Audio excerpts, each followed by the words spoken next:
I'd like to congratulate you on making such a top career choice. Waste management is fast becoming one of the most valuable services of our time. Communities and high-level decision makers around the world are recognizing the importance of waste management for tackling the triple planetary crisis of climate change, nature loss, and pollution, and you are at the heart of these efforts. Waste management is an enabler of the circular economy and is a vital service for human and planetary health. Without waste management, people have no option other than to dump or burn their waste. And these daily activities poison drinking water, harm unborn children, and contribute to the melting of the ice caps. By turning waste into resource, our efforts result in huge positive impacts for current and future generations and the natural world we all share and depend upon.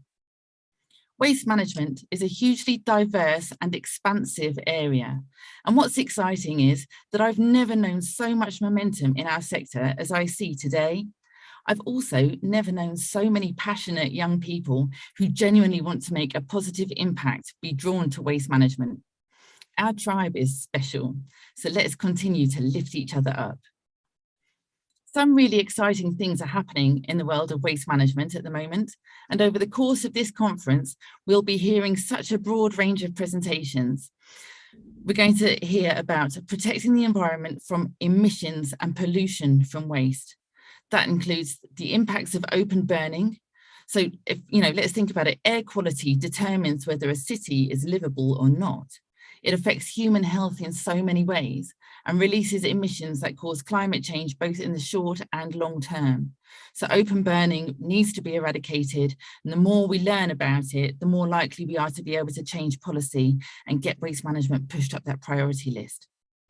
We're also going to be hearing about new ways to control emissions from waste in landfills, right? We'll be hearing about approaches for reducing methane emissions from rotting biodegradable waste, and also treating liquid leachate to prevent harm to drinking water and rivers and lakes, these aquatic ecosystems that so many of us depend upon. Looking at biodegradable waste management, first of all, we're going to be looking at composting. 95% of our food comes directly or indirectly from the soil, and yet soils all around the world are becoming degraded at an increasingly accelerating rate. So what we need to be able to do is get this food waste, we managed to get the food from agricultural areas into cities, but somehow it's really challenging to get the food waste back to agricultural land where it can be turned back into, it can really be turned into soil conditioner to help retain the excellent qualities of the soil that we all depend upon for our food. Okay, this seems to be such an enormous challenge and no one's quite cracked it yet, but maybe somebody here today will. Then we're going to be looking at biogas. I love biogas, it's super exciting. So biogas is where we take food waste or rod, you put it into a chamber with no oxygen, and it releases biogas, which we then capture and burn as a clean burning renewable fuel. So because we can make biogas anywhere where there's human settlements, it means that we can really use it to tackle fuel poverty. We can create reliable, renewable and free energy wherever we need to. Also, at the same time, by dealing with food waste and preventing methane emissions that are causing climate change. And what's best is that biogas is a great opportunity for enterprise. So do look into this. If this isn't your area, I really recommend it as a highlight. The final way that we're going to be looking at treating biodegradable waste is with black soldier fly larvae. Many of you probably haven't heard of this yet, but it's basically you get your food waste, flies feed on it, they lay their eggs, they create larvae like maggots, and those maggots or larvae can then be dried and used to feed animals all year round. Great for livestock, and also, this means we can feed livestock without the need to chop down huge swathes of forest to grow soy. Okay, so I want you to be thinking about how everything's interconnected, really, because we live in a system and we can't be looking at things in silos. Okay, so next up, recycling.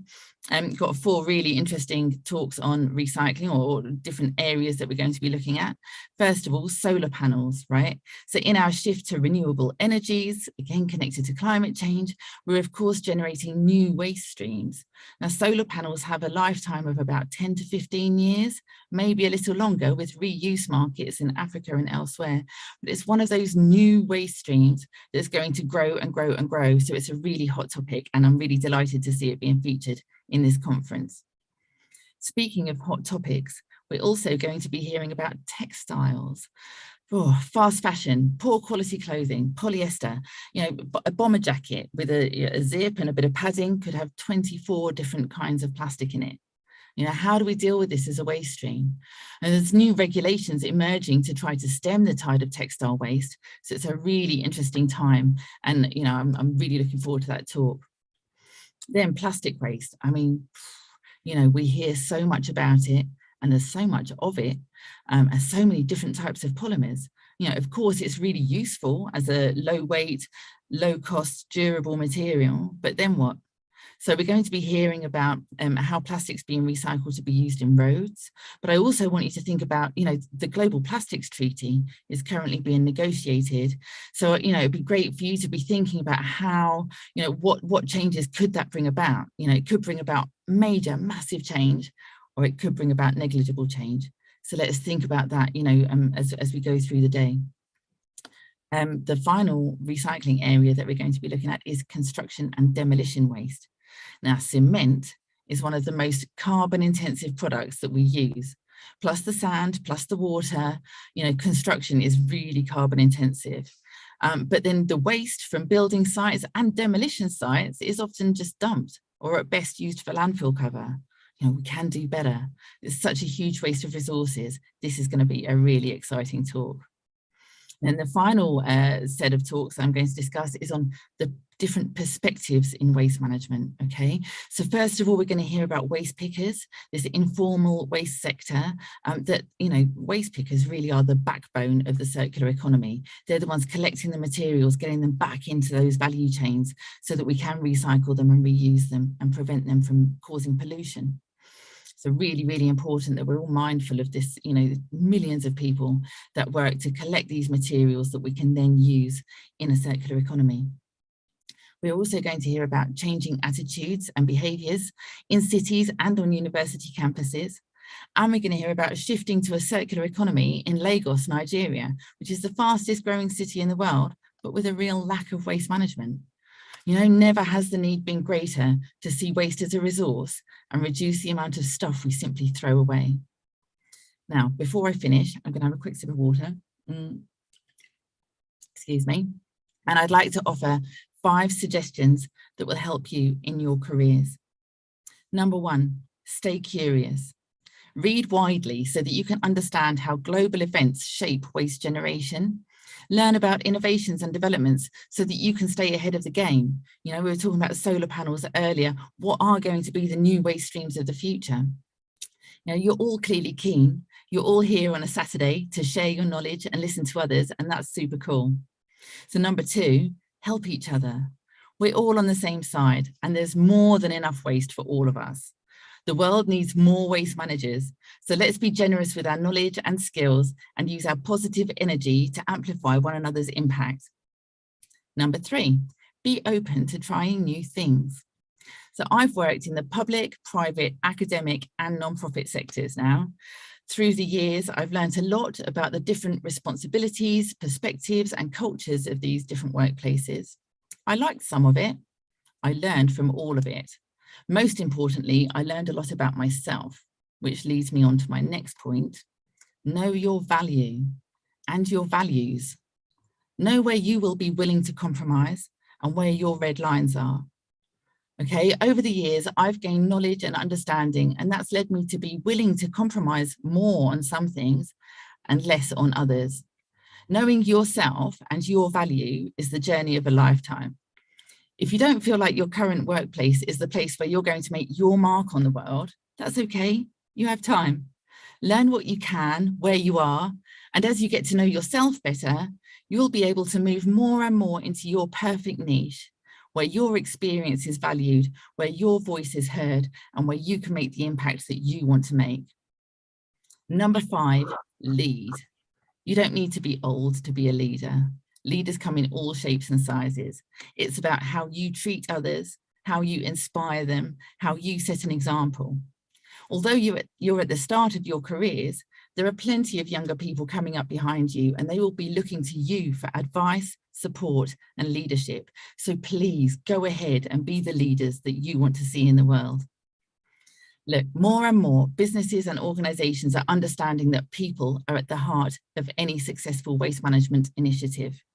Whether they are the people in the boardroom making investment decisions, or in the laboratory testing innovations, crunching data on spreadsheets, changing behaviours to keep cities clean, or at waste depots, or collecting waste, or simply at home choosing what to do with their waste, it's all about people. And that's all of you here today, and everyone you interact with through your jobs and your lives. So enjoy your conference, network with each other, learn from each other, be open with one another. Our tribe of waste managers is very special. So thank you all for your efforts, and I wish you a fantastic conference and an exciting and fulfilling career. Thank you. Thank you so much, Zoe, for your inspiring and motivational speech. It was a great pleasure to have you with us today and learn more from your experience in life and your past experience with ISWA. Your inspiring keynote has set the stage of the commencement for this conference. Thank you so much, Zoe. We greatly appreciate your time. If you can stay a bit longer with us to answer some of the questions or comments from the audience in the chats here on Zoom and also on YouTube, on the YouTube link. Thank you so much, Zoe. We can now start with the first session. This session includes 9 presentations, 8 minutes each. You can submit text questions to the presenters by typing them into the chat box. Presenters will answer them on the same chat panel. Please mention your name and state to which presenter you would like to forward your question. We kindly ask all presenters to remain until the end of their session and to respond to the audience. Now let's start with the first presentation. Ladies and gentlemen, it is my pleasure to introduce our first presenter, Johnny Igdayes. His presentation is titled A SWOT Analysis for Using Anaerobic Digestion for the Treatment of Organic Waste. Johnny is from IDOM Consulting and Engineering in Spain, and he is presenting the research that he conducted at the National School of War and Environment of Strasbourg, France. Johnny, the floor is yours. Hello, good morning, everyone. I hope that you can see my screen and that you can hear me well. Yeah, we can perfectly see you. Okay, perfect. So as our colleague, Dr. Amani mentioned, I'm going to be presenting a brief introduction about the study I performed during my studies in France about AD and about the SWOT analysis about AD. So it's going to be, my agenda for the day is going to be a brief introduction about AD and the quick SWOT introduction. SWOT means strengths, weaknesses, opportunities, and threats. So what is AD? AD is a one common treatment currently used for treatment of organic waste. We can have a mix of a mix and a variety of waste used within this treatment. What happens in the process of AD is that we need to work in an anaerobic environment in a tank usually called digester. It has different forms, different shapes, and usually produces 2 products, which is the digestate and the biogas. The digestate can be later, after certain treatment, can be later used as a fertilizer similar to compost, and can also, depending on the country, of course. And the biogas has multiple usage depending on if you want to convert it to biomethane. And as all of you know, both of them can be used to generate power, electricity, or other kind of other kind of forms as such as heat. It occurs. So how did we discover it? Actually, we have 2 kinds, which is the naturally occurring anaerobic digestion. It usually occurs in the bottom of rivers, swamps, rice fields, without any human intervention. And the second one is with the human intervention, where we actually create an anaerobic environment for the treatment of organic waste. This process is very commonly used in Germany, Belgium, and USA. So what is the main strengths of AD is that it's very flexible. So we have different kind of operation temperature. We can either operate at a lower range, which is called mesophilic, or at a higher range called thermophilic. And the second point, which makes it more flexible, is the amount of volatile solid of all of the inputs. So we have different ranges, usually called wet and dry, and whatever lies in between can be modified with the addition of water. So if I'm a bit more above the wet range, I can add a little bit of water to make it wet. A bit above the high end of the dry range, I can add more water to make it to fall within the dry range. Why is this? Why is it better to add water and enter the correct range? Because this will allow me to ensure optimum operation condition for the degradation of material within the digestion. So, what is the weakness? What is the weaknesses of AD is that we need certain criteria and certain operation conditions to ensure that this functions well. One of the most common and well-known is that we need a big surface area or a big surfaces to actually put in place this treatment, such as the digester, the gas collection system, the composting for the digestate later. And all of this would require a certain area, which is at least depending on the countries and how we do the detailed design of the process, but usually it's around 3,000 square meters. Similar to the surface area, for the feedstock to be for the operation to be correctly used, we need a certain amount of waste to be used as feedstock, and under this amount, usually around 25,000 to 30,000 tons per year, the AD itself, because of all of the materials and all of the processes it needs after it, would not be feasible and rentable in terms of economically feasible. And also, an important factor to take into account is the social acceptability, which is a very well-known topic, not in my backyard. So certain areas might refuse totally to have this kind of processes next to their houses. And finally, the comparison to other possible treatment processes. For example, sometimes composting might be cheaper in a country, sometimes incineration might be cheaper, but we need to do a economic comparability with other possible treatment solution for organic waste. Moving on to the opportunities, as I mentioned briefly in the introduction, AD allows a creation of synergies between multiple feedstock. It's not a uniflow. It's not like we can only use wastewater, we can only use manure. AD allows you to mix between inputs, and this is a very good opportunity for us to create a synergy between different waste generators, such as organic waste, manure, crops, fruits and vegetables, wastewater, and all of this mix needs to be well studied to ensure that our volatile solids amount is within the correct range. Moving on to the threats, this is directly linked to all of what I mentioned previously. Since our AD is the design of our AD is directly linked to the inputs, we need to be very careful about the impact of quantities I have and the fluctuation of quantities that I might have during the year. And I need to ensure that the quantities I receive are more or less within a certain range. Because if the quantities vary a lot during the year, my digester might be underutilized or over-designed. And the other impact we need to look at within the threats is the impact of quality. The inputs are directly linked to the production of biogas.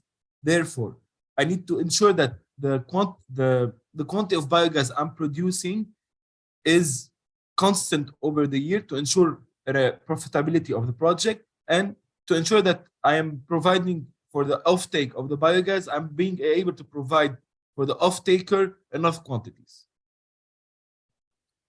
Moving on to the conclusion, and here I need to to shed light on two important also topics that can be looked at and should be looked at when looking at AD is first the regulatory framework, because sometimes, as most of you know, some countries are more have more regulatory restrictions on the use of the final products. They might require further treatments. They might require further processes. They might restrict the use of digestate, for example.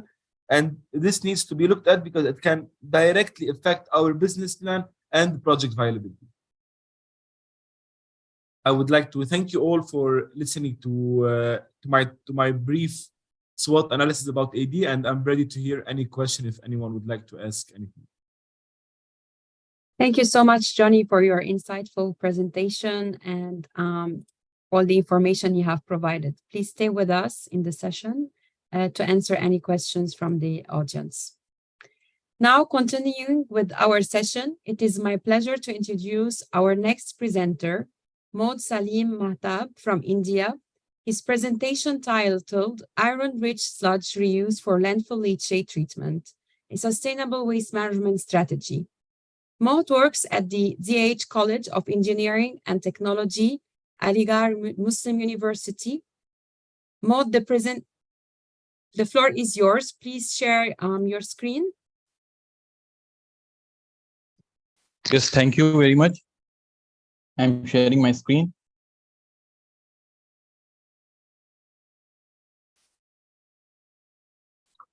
Is it visible? Yeah, we can see it.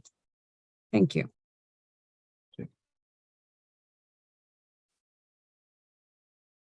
Okay. So thank you very much for introducing me. And the topic of my presentation is iron-rich sludge reuse for landfill leachate treatment. Actually, as an environmentalist, wastewater treatment and sludge management is one of the most challenging tasks because the treatment processes generates a huge amount of sludge when we talk about the biological process and sometimes chemical treatment also. So how to manage such sludge, that is very, very important. So we have targeted here in this particular work how to reuse that sludge in a sustainable way for further utilization and management. So the contents of my presentation is that introduction. So actually the huge amount of sludge production in particularly wastewater accounts up to 30 to 60% of the treatment overall operating cost. Among the different categories of sludge, if we talk about the advanced oxidation process, that is one of the chemical treatment, advanced wastewater treatment for complex wastewater like landfill leachate. So the iron-rich sludge is one of the category in which the iron content is more. So rather than just direct disposal, the reusability study were evaluated for leachate treatment.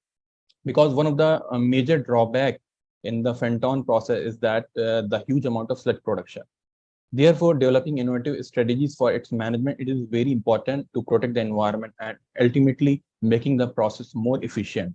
The primary purpose is its reusability for leachate treatment. So I have adopted the materials and methods, and in which the first we have characterized the landfill leachate, in which the high COD around 4,500 we have obtained, and the low COD content and the bioavailability around 0.22. That shows that the biological treatment for such type of complex wastewater is not suitable technique. So among them, advanced oxidant process is a very effective method, but the how to manage such waste. So rather than addition of chemicals for the treatment, because it is a costly step and addition of more chemicals, it's not a good solution for practical scale. So we have used that waste material as a value-added product. So utilize that present iron in itself already around 200 milligram per liter. And we have checked that around COD removal around 60% and more obtained for particular operational conditions, and also color removal and TDS also. So these are the procedure that adopted. That first we have collected land leachate, and then we utilized the Fenton process, and whatever the sludge generated, we collected that sludge. From figure 2, you can see here that the sludge in figure 4, it's showing that the high iron content, the color itself showing that the brownish color. And the landfill leachate is blackish. You can see that the complex variability of varieties of contaminants present in landfill leachate, because different from sewage and other industrial wastewater. So the challenge related to the leachate treatment is complex at least. And the conventional jaw test apparatus we have utilized in order to provide the proper coagulation and flocculation and mixing time properly to optimize the results. And also we have used that particular sludge reuse with pH adjustment and without pH adjustment. The results obtained because the DOE experiment condition, we have used the design of experiment software. That is because the one factor at a time analysis is time consuming, and sometimes the interactive effects we overlook. So rather than making one variable approach, we use that design of experiment software, and in which the central composite design utilized for the designing of the experiment and optimization condition. The total 3 factors we have used: pH, we have changes the pH value, sludge volume we have utilized, and reaction time. And the target response, particularly COD, main target, and the color and the total suspended solids were the second targets. In stage 1, we obtained that around 22% COD removal without addition of any external chemical. Just by reusing the sludge that is generated from the phenton based DOP, because the iron rich content present and the organics through the phenton and phenton like process changes the procedure of hydroxyl radical and degradation of organics. If the amount of the oxidant and the iron present up to optimized dosage, then further mineralization will also be possible. The observed values confirm that sludge reuse pH dependency, because without pH adjustment, we obtain only 22% COD, and by changing pH up to acidic condition, we obtain better results. The 3D surface plots shows that how the 2 parameters at the same time, sludge volume and reaction time, and the third, that is pH on the variable side, making the interactive effect for COD removal, and around 22% removal. In another case, that is stage 2, the maximum COD removal 62% around we obtained at pH 3.6. And also we gone through the analysis for fit statistics of the response analysis, confirmed that the excellent result in the actual predicted values and the experimental values with R square more than 0.9.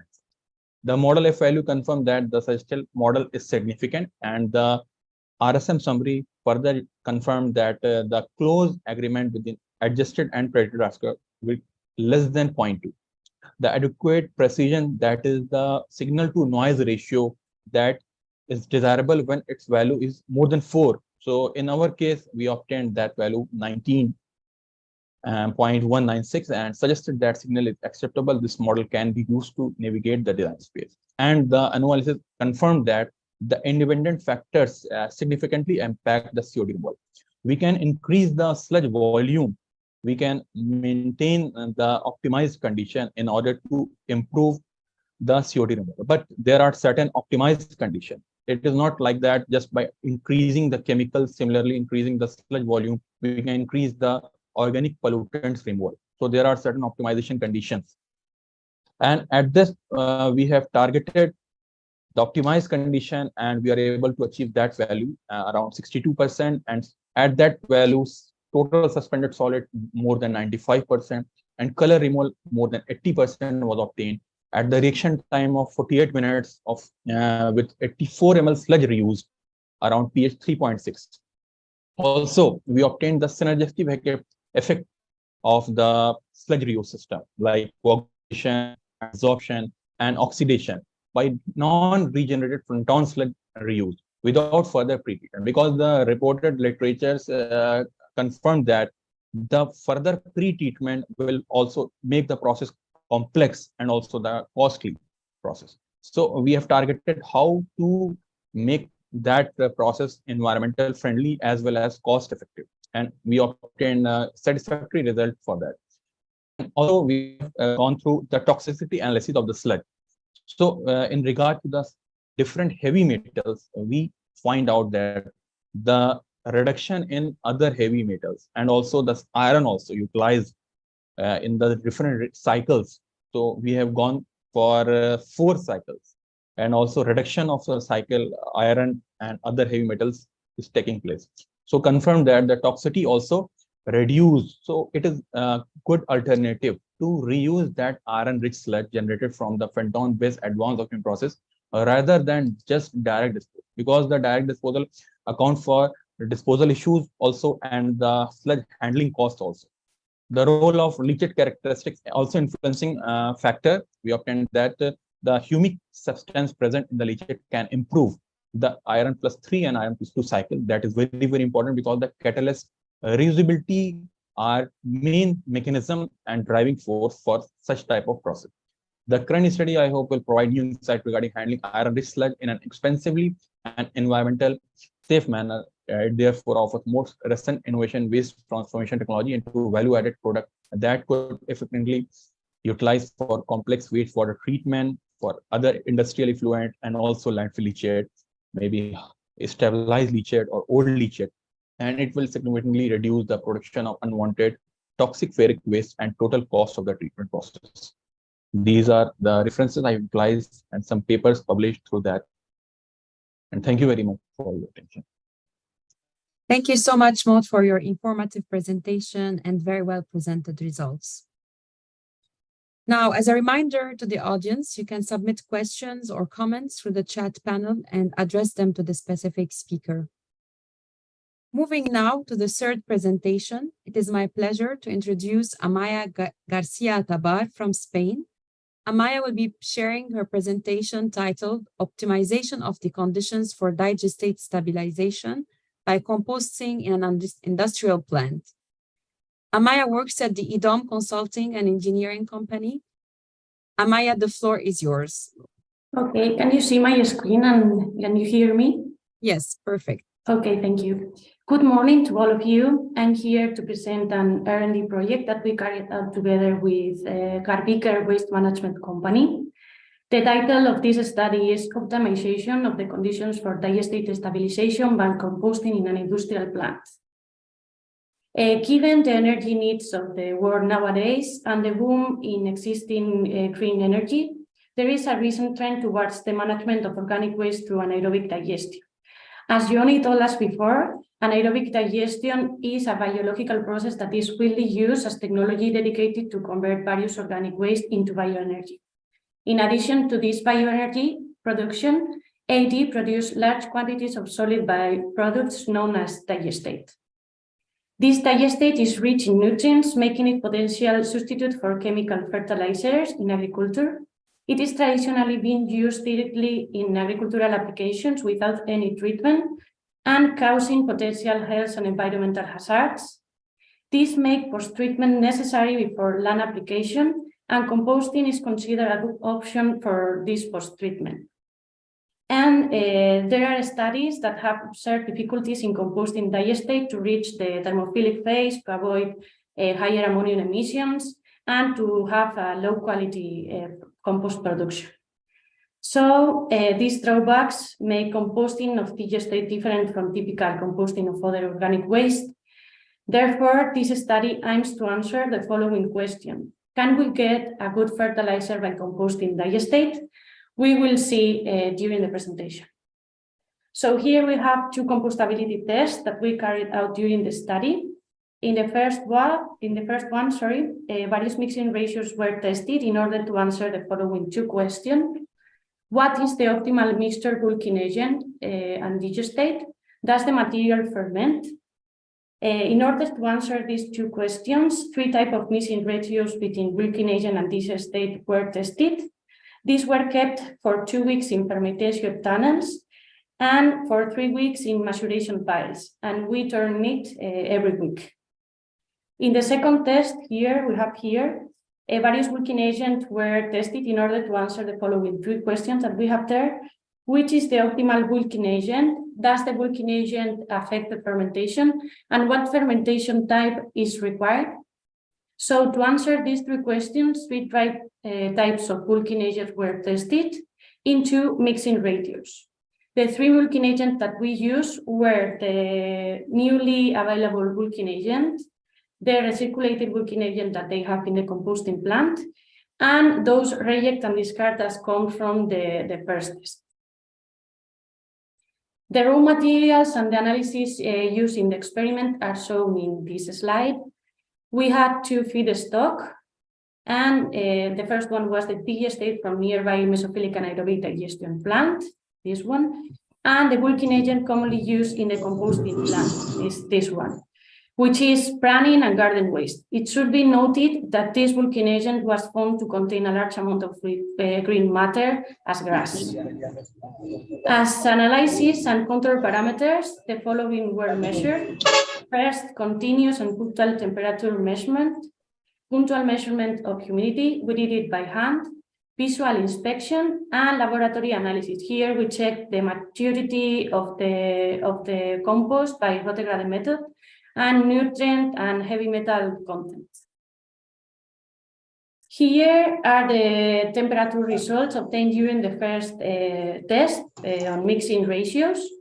We can conclude that all experiment units were active during the first week of the process, reaching 70 degrees for a sufficient time in accordance with European regulations, and taking into account the bulking agent used with a high contribution of green matter, the activity in the mixture could be due to this matter. Therefore, the second test was focused in this assessment. And the need to keep the material for more than 2 weeks in the fermentation phase was observed. As you can see in the graph, in the second week, it has a very, very high temperature, so we will need another week at least. This slide introduces the visual inspection and laboratory analysis obtained in the first test. As a conclusion for the visual inspection of this test, we can say that the 3:1 and 4:1 mixtures are the best performers. This is because in the experimental unit of 2:1, we have here, a pasty texture and another of ammonia and putrefaction were found during the first weeks, reflecting the loss of nutrients to volatilization and possible anaerobiosis. In any case, all mixtures were suitable for composting. This is confirmed by the laboratory analysis, which show here a lower content of nutrients in the 2:1 mixture. And here we have the results for the temperature for the second test. And we can conclude that the mixture made with a tanner obtained better results in terms of the structure than those made in the first test using a shovel. A decrease in activity is observed in those mixtures that do not contain the bulking agent, probably due to the lower presence of green matter or grass. In those mixtures containing the usual bulking agent, it is necessary to increase the period of fermentation to 3 phases. As you can see here, we need at least 3 weeks to have a good temperature to go to the maturity phase. According to the results of compost quality for the final product obtained in both tests, it can be said that all composts are suitable for sale in European level, but they obtain a big quality due to the heavy metals they contain. However, as we can see in this graph that we have here, it has been proven that this content comes from the bio-waste used for the anaerobic digestion, since the content decreases here and here, decreases as the amount of bulking agent increases. And in other compost obtained with other bio-waste from other location, here, the concentration of the heavy metal was lower. For conclusions that we obtained in this test, for the first test, as I told you before, all the mixtures are active during the first week of the process, reaching 70 degrees for enough of time. More than 2 weeks seems to be needed for finish the fermentation phase in most of the cases. The 3:1 and 4:1 mixtures are the best performers. The extra addition of bulking agent retains nitrogen content in the raw material. All mixtures obtain big quality results due to the heavy metals. And taking into account the bulking agent that we use, with a high contribution of green matter, the activity in the mixture could be due to this matter. So we need to check how many weeks do we need for the fermentation phase. And at least all mixtures are suitable for composting in both cases, in both tests. For the second test, we concluded that mixture made with a turner obtained better result in terms of structure than those made in the first test using Sovel. A decrease in activity is observed in those mixtures that do not contain the usual bulking agent due to the lower presence of green matter. In those mixtures containing regular bulking agent, we will need more time for fermentation phase, at least 3 weeks. And all mixtures, as I told you in the first test, were good for composting, but they had a big quality result. Thank you to all of you. Thank you for the attention. And here you have my contact details. If you have any question, you can contact me, of course. Thank you so much, Amaya, for your informative presentation and presenting the very promising results. Thank you, Amani. Thank you.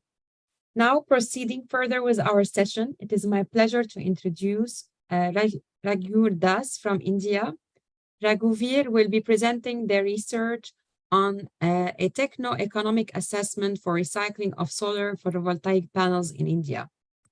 He works at the Sustainable Technologies team, South Pole.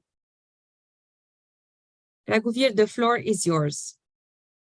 Thank you so much, Dr. Malouf. It's a pleasure to speak to the audience. My name is Raghav. I am currently part of the technical team here at South Pole. We develop carbon credit projects, and I have a background in public policy, and I'm a passionate environmentalist. So I combined my passions for renewable energy and waste management and resource recovery and condensed it into my research on a techno-commercial analysis of recycling of solar panels in India. This is sort of an industry-focused, project implementation-focused research study on while we have completely established the relevance and importance of clean renewable energy, especially in India, where we still have issues with our power availability, yet we have so much land available where we can install clean renewable energy like solar, wind, etc., and also other innovations. Now, to start off this particular conversation, what I wanted to sort of submit to the audience was after my presentation, you will learn how we can sort of price the recycling of solar panels, what is the importance of it, how much waste are we generating, and what are the technologies that are currently available in the world. So solar is an extremely resilient, passive, does not require a lot of maintenance. And similar to what Zoe was mentioning, solar panels on average last 20 years, and we're expecting them to last about 25 years with a slight degradation in performance. So solar is decentral, solar does not make any noise, does not generates jobs wherever it goes, and is very easy to produce and scale up relative to, say, a thermal power plant or a nuclear power plant or even a wind power plant. Especially in times of disaster relief, you can very quickly set up solar panels and get started right away. But now that we know it's easy to implement, but what about the end of life recovery of these panels? Is solar a silver bullet? No, it is not. It is part of a bouquet of different strategies one takes to decarbonize one's industrial sector, to sort of get clean energy in remote areas where this is not difficult, but it has to be done with a cradle to cradle, a circular economy perspective, because of the sheer quantity of waste that we're about to see in the coming 5 to 10 years. So as per IRENA's latest estimates, we are going to get in excess of 75 million tons of solar panels as waste. And in my research, what I found was the panels which are currently coming out, nobody knows what to do with them. So what they tend to do, especially in India and other countries, is simply bury them. While countries such as Germany, US, and China and India are rapidly installing solar and gaining ground on how quickly they're able to deploy these technologies and manufacture them at very large scales. So much so that solar power in India used to cost about 20 rupees in the early 2000s. And now, as for the latest auctions of energy, of solar energy in India, it is less than 2 rupees. So even with storage included, the price has fallen by more than 90% based on the animal spirits of the Indian economy and how quickly people are able to scale up manufacture, install these, and commission these projects. So here, what I'm sort of showing is the estimated end of life panels that people are expecting to come out. So it's sort of correlated to the quantity that went in. As you can see, China, US, India, and among other countries who are rapidly sort of installing will also need to sort of start questioning, what do we do to make best use of the situation to recover the waste, to recover the resources back? Now, a key part of my research was also to sort of understand the kind of innovation or the kind of research that people are thinking. This patent analysis, I learned, is a great way of trying to understand what kind of innovation is going on, the kind of questions people are asking, what kind of problems are people facing when they are attempting to set up industries or set up pilot projects on how to execute a certain type of project. In this particular case, it's the breaking up and recycling of the constituent parts of a solar panel. That I'll just show you what does it typically look like, what are the different layers involved, and where do we actually face problems. Like, a solar panel is so well made, it lasts 25 years with barely any drop in performance over its 25-year lifespan. What could possibly be the issue in such a well-designed, well-made product that it becomes difficult to sort of break it apart? So moving on, this is an exploded view of what a typical silicon-based solar panel tends to look like. So you have a top layer of glass, you have a frame that is typically made out of aluminum, you have the actual silicon upon which the solar rays fall and where Einstein's photoelectric effect takes place, and of course the backsheet at the junction box. And while I'm not including the balancer system or basically the wires, the cabling, the inverters, and the actual metal stand because they have their own markets, this sort of shows you that there is so much potential for resource recovery here because glass is very easy. It's infinitely recyclable. Aluminium, the best way to make aluminium is by recycling it. So you know there's a market for this. Silicon, people typically tend to shudder because to make solar grade silicon, you need to sort of take a specialized type of sand, make ingots out of it by melting it, and then they slice it really thinly, similar to how a regular computer chip is made. But what happens is this tends to be the part that it tends to be a little tricky, that how do we sort of process end of life silicon in such a way that the powder can be recycled again. And of course, within a solar panel, by weight, you'll have approximately about 0.5% of silver and other highly conductive materials. That is how the wires and the silicon bits are connected together in series and in parallel inside the electrical circuits of the actual solar panel. But by the economic cost, it accounts for more than 15% of the cost of a solar panel. So there is a substantial reward that awaits anyone who invests in the recycling of these panels, but at scale. But because this product is so well made for all these different layers that you see here, the aluminum, the glass, the encapsulant, they need to be encapsulated in a specific type of plastic material that is referred to here as the encapsulant. And this is where it gets really challenging. It is sealed hermetically so that water, dust, sand cannot enter. But this encapsulant material is so well made that it is very difficult to sort of take it apart unless through incineration or pyrolysis means, which tends to be a waste of energy. So right here, we see a great potential to incentivize the development of encapsulant material, which can be easily or relatively easily removed post the end of life of a well-made solar panel.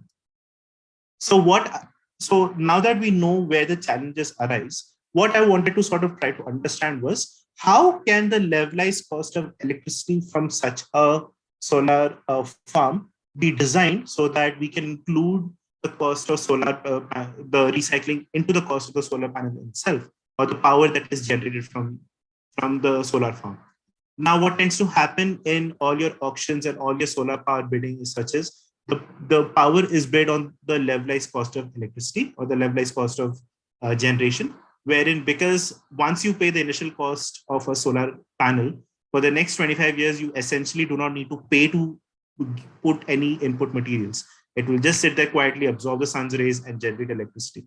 So to divide the cost over the life cycle of 25 years with a sufficiently profitable internal rate of return and a discounted cash flow, the formula that they tend to use is called the levelized cost, wherein instead of paying upfront $100 for 1 unit of power, you sort of break the $100 per unit of power over the lifespan of 25 years of the panel. So in essence, the $100 per year becomes $4 per year for the next 25 years. So this is what the formula looks like. This is what I use to sort of approach my designing of a project, which can factor in the cost of the solar panel recycling. So on the left-hand side, you basically see the, so I created a theoretical project. This is not what actual projects cost, but for the purpose of my research for this audience, I designed a project based on the most accurate and the most precise cost headers that industry experts typically use, especially in India, because I interviewed a couple of people and I got this from the Karnataka Energy Regulatory Authority's website itself.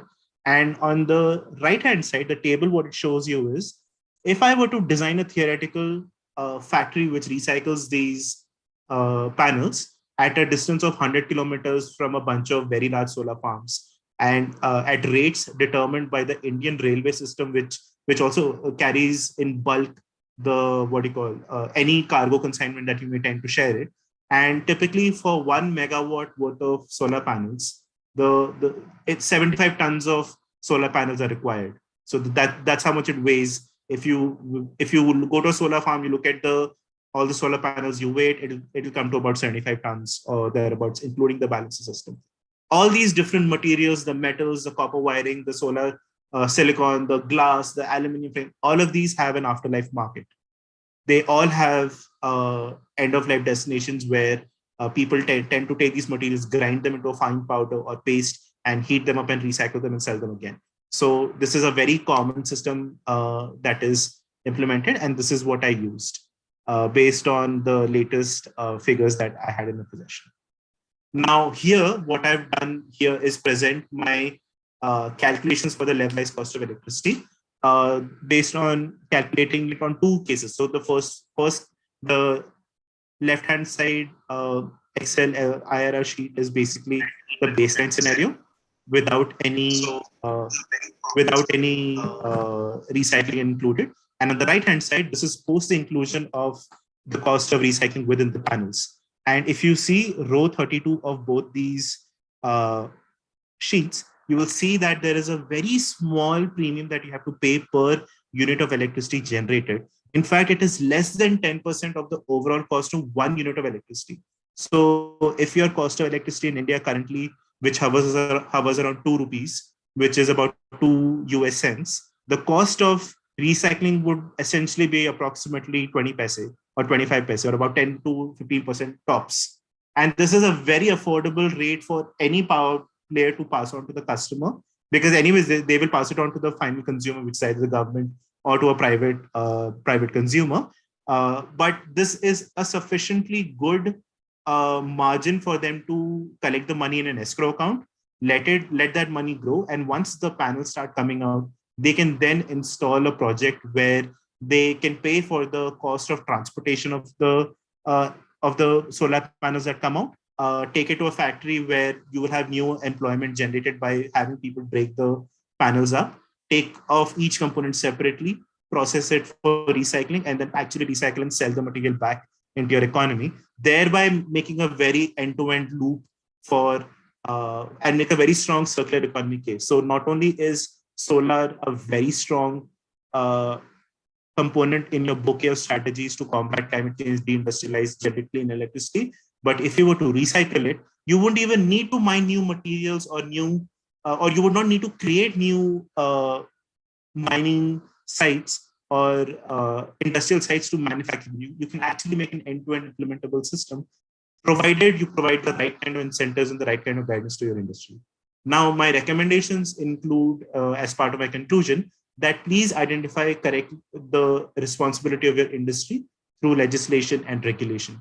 So if you look at Europe and Germany have the WEED law, which is the Waste, Electronics and Disposable Act in of course, German. And in India, under the e-waste rules of 2018, it is the industry that is responsible for the end disposal of these products. Now, so the rules in India are fairly clearly defined, but industry still does not know how do we sort of actually execute this. So what they tend to do is they either bury it, or as per my latest update here in India, there's very small scale pilot projects that are being run to sort of determine how easily can we sort of, how cheaply can we actually generate these recycled panels. Unfortunately, the pandemic struck, and I'm currently not aware of the status of these projects, but I do know for a fact that they exist. You will also be pleased to know that as per the latest update from Solar PV Magazine yesterday, different teams in Australia, China are innovating, and a team in Australia day before yesterday mentioned that they could recover 99% of all materials within the panel itself. So very encouraging news for this industry, and also my conclusion, and I'll be happy to take any questions. My final comment would be that we need to design our products better across industries, cell phones, solar, power plants, ships, and any industry that any product you can think of. We need to stop thinking it out as merely waste management and actually start thinking of it in same line as Zoe mentioned, as resource recovery. We've put in a certain amount of energy and materials into manufacturing these products. We should now be designing them from an end-to-end perspective so that they can also be recycled, repaired better, recycled better, and be put back into the market or simply last much longer. We had similar products till a few years ago, and we need to sort of now shift out of this habit of use and throw and start thinking about resource recovery better. And you cannot, this is my manifesto, this is what I wanted to talk to all of our colleagues here, that if we sort of think of the world economy as a world economic engine, using fuel of our labor and our material resource in the engine of manufacturing, we cannot solve this approach by putting in more fuel and putting more manufacturing into this world economic engine. We need to start thinking from an end-to-end perspective. We need to start thinking of new paradigms, including decarbonization, including degrowth, including reducing our demand and our resources where applicable, where feasible, and start being more in tune with the flows of our planet. So that's my conclusion for you, and thank you for this opportunity. Thank you so much for your presentation and for highlighting on this very important topic that we are facing nowadays. Now we continue with our session. Please stay with us if there is any questions or comments from the audience. Now we continue to our fifth presenter, and I'm very happy to welcome Sabrina Majabin from the USA. Sabrina will be sharing her presentation on the effect of food in colocum ratio on food waste and aerobic digester. Sabrina works as a project consultant at Civil and Environmental Consultants USA. Sabrina, please, the floor is yours.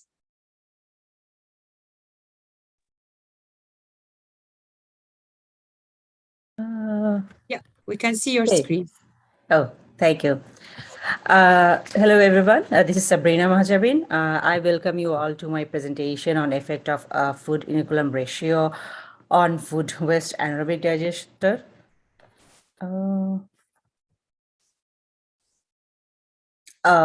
As we all know that food waste is the edible part of the produced consumables. According to FAO 2011, food waste is the highest amount of waste that has been generated, 30% globally, which is 1/3 of the food produced in this world. It is the largest amount in the municipal solid waste in developing countries and second largest in the developed countries. So to come up with an idea to lower the number in this food waste, anaerobic digestion can be a good option that I proposed in one of my works for my graduate studies. That is that, as we all know, that anaerobic digestion is a molecular breakdown using microorganisms in absence of oxygen.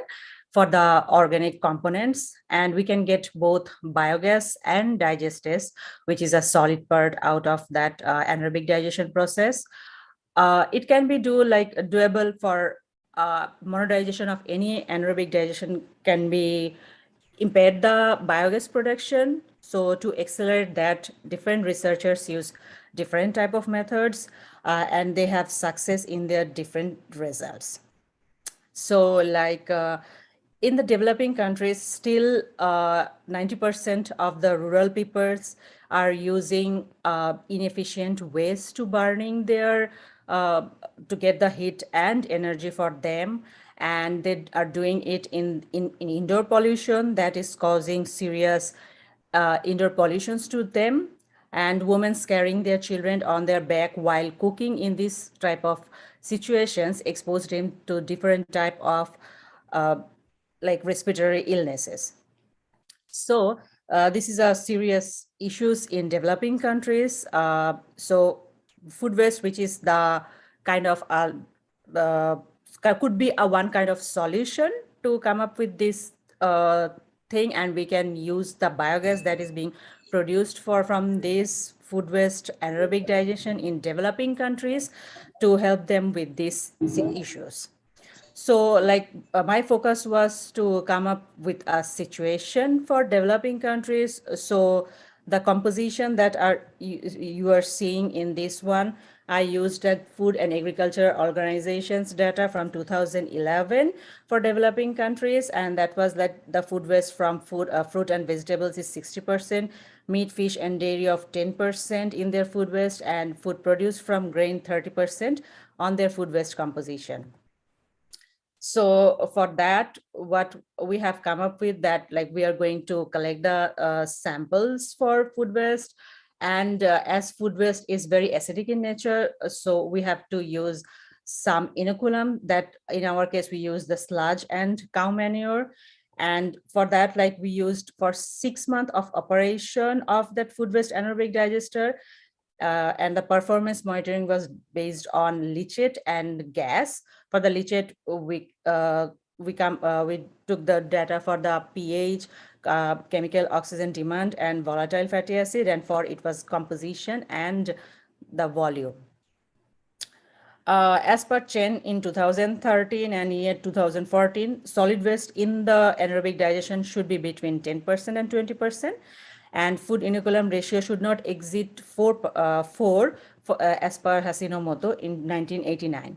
So based on that and considering the economical conditions and sustainable conditions, we come up with 4 sets of reactors. Out of them, the first set of anaerobic digester was for the combination from Zaman's 2016 biocell studies.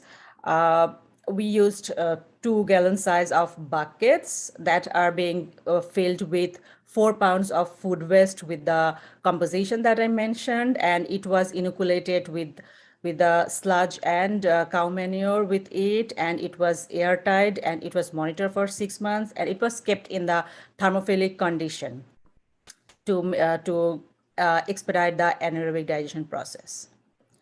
So as our concern is mainly getting the energy out of it, that is that we are focusing on biogas. So percentage of methane, what is shown over on these particular slides for the whole 6 months.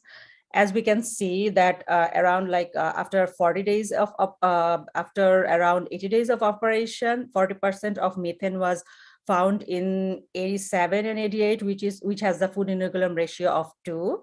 After certain points, which is around after 100 days, all of the anaerobic digester sets get more than 50% of methane, except the controlled one that has high food inoculum ratio. And in the second graph, as you can see, that is the percentage of anaerobic activities, which signifies the changes in volume of methane and carbon dioxide. It's showing that after 40 to 60 days, every food inoculum ratio that we used across that 100% of it, which signifies that there is decrease in the carbon dioxide percentage and increase in methane percentage. But the controlled one, it could not like get up to 100% due to its longer lag phase in it. For the whole 180 period, we monitored the cumulative biogas production for these, and the food inoculum ratio of 2 get it the highest amount of number, that was more than 200 liter per pound volatile solid of cumulative biogas that we were getting, whereas the other ones were less than 75. When it comes for the methane yield, when the methanogenic phase, like any anaerobic digestion system enters the methanogenic phase, it has the maximum amount of methane yield, which we can see for that particular 87 and 8, we got more than 1700 milliliter per pound volatile solid per day for that particular sets of anaerobic digesters, whereas for the other ratios, it was like quite a less. For instance, for food inoculum ratio 3, it was like less than 500, where it was more than 1700 for the food inoculum ratio 2. When we started to monitor, like we were monitoring the leachate characteristics as well for the whole 180-day periods of our operation. So initially it was really low in number, means like less than pH 5, which is acidic in nature, and which is quite relatable because like food waste is really acidic in nature. So it was being monitored for the whole period of time, and we were using potassium hydroxide to maintain the leachate pH whenever we are measuring it. And after certain days, like it started to show that all the anaerobic digesters were above 7, pH 7, which is needed for the methanogenic phase for the anaerobic digestion process. When it comes for the COD, that is chemical oxygen demand, it does mean that the degradation of the food waste or any type of organic materials like that we are doing with the anaerobic digestion process. So initially for all of them, like it was really high. For control one, it was more than 100,000 milligram per liter, which ended up being around 70,000 in average. For the food inoculum ratio 2, it was less than 30,000 at the starting, and it went up to a certain time of amount, and then it went down less than 10,000. So whenever it was entering that methanogenic phase, which is around 3 months, after that, like it started to degrade faster, and which signifies that it has faster degradation in the anaerobic digestion process. For the volatile fatty acid, it follows the similar nature as chemical oxygen demand and pH curve. And volatile fatty acid, how it works, it initially accelerates with time, and whenever we are in the methanogenic phase, that volatile fatty acid is turning to methane. That we can see it was happening after 3 months for each of them, because like when it went to the methanogenic phase, it started to consume that volatile fatty acid and turning it to methane production, and which is making the volatile fatty acid in less amount in our graphs.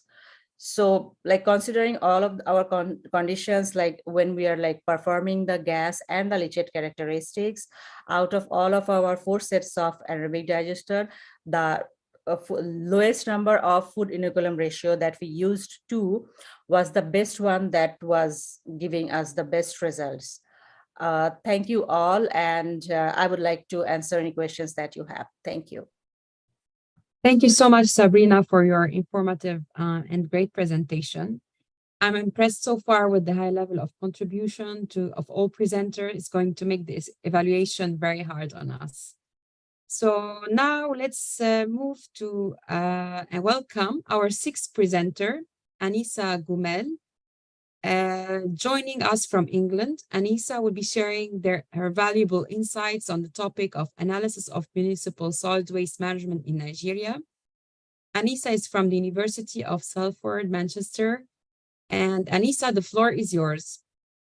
Thank you very much. Share your screen with us. Thank you very much, Dr. Mal. I would like to share my screen. Okay.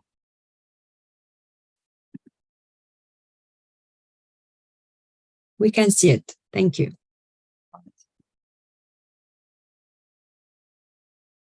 Okay. Thank you everyone for having me. I am Anissa Gomel and a final year PhD student from the University of Salford, and this is my research thesis. Now, before we begin, I would like to show you a picture here.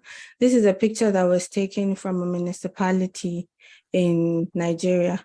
Now, I can sit down and tell you all of the health and environmental impacts that can come out of this, but that is not why we're here.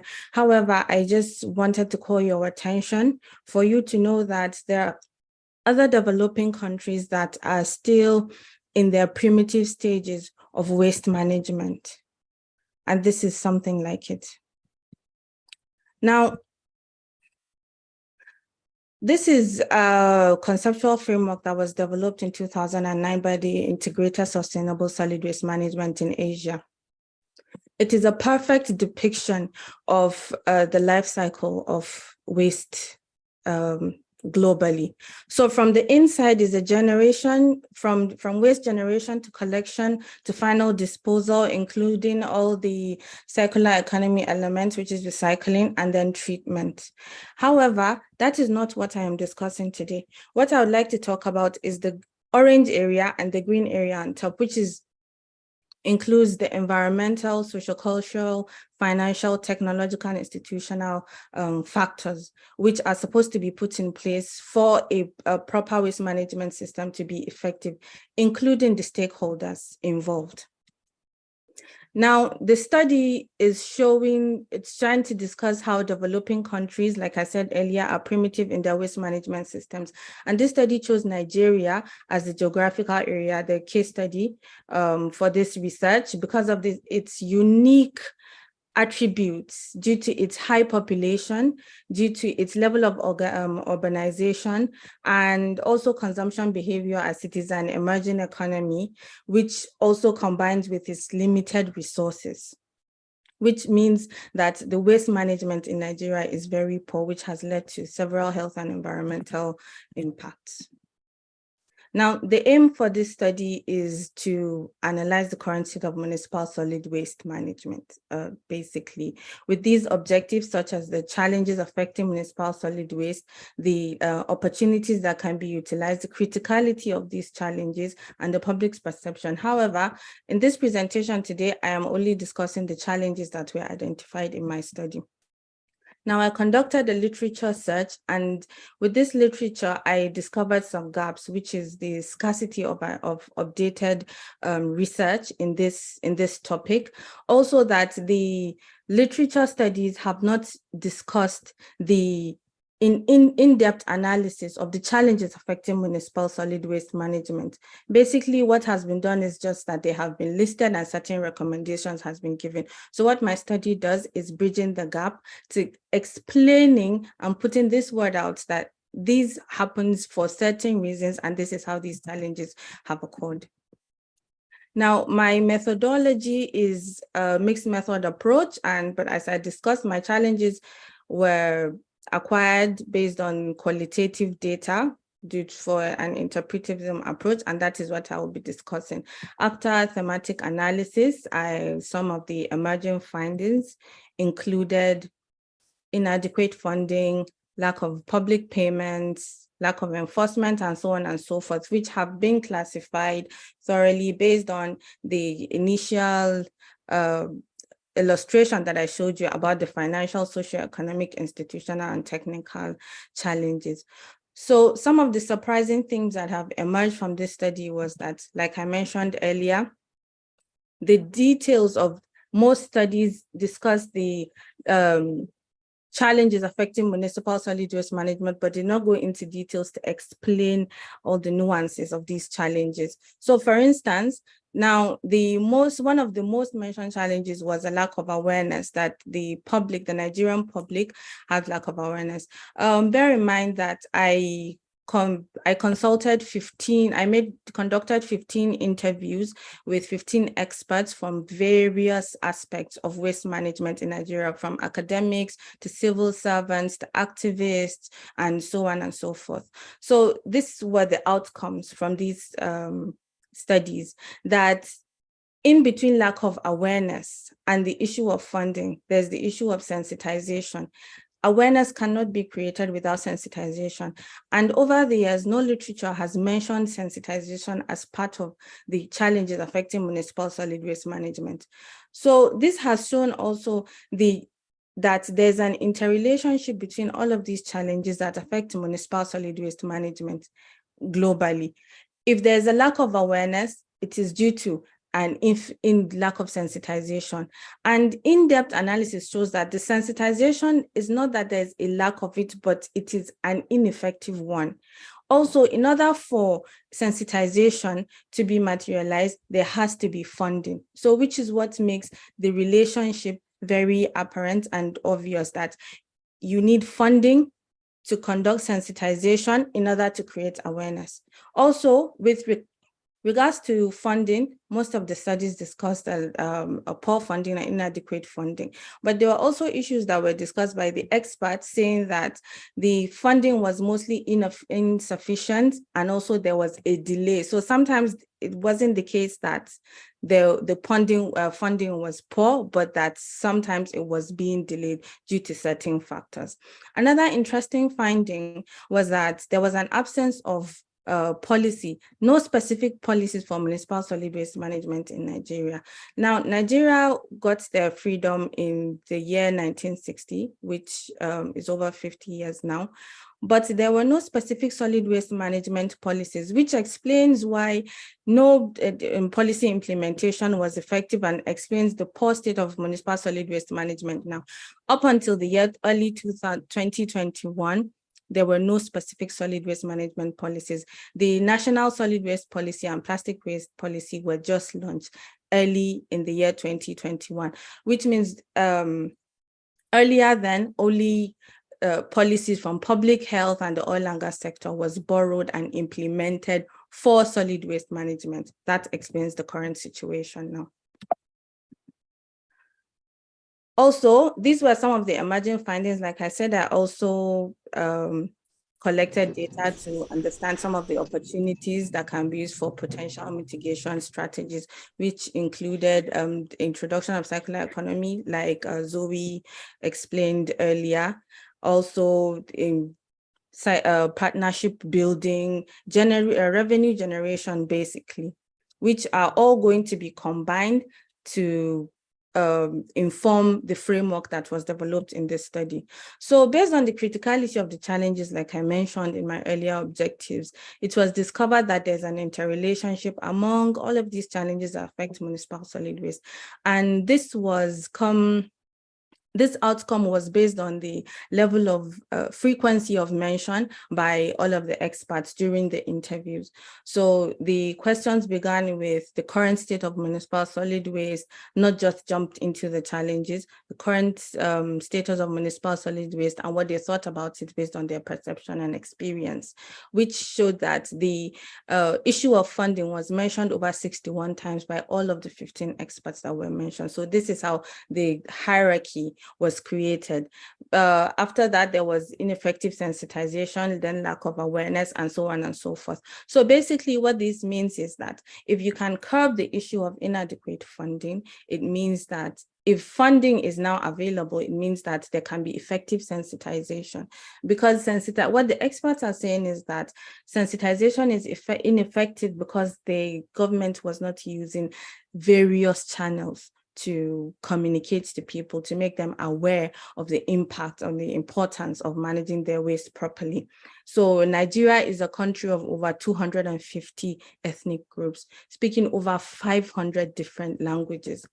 If, for instance, communication is made only in English, or in the three basic languages, which is Hausa, Yoruba, and Igbo, that will never be sufficient. What about the other 496 languages that maybe probably do not understand, as Nigeria has a low illiteracy rate? So this is what this hierarchy does.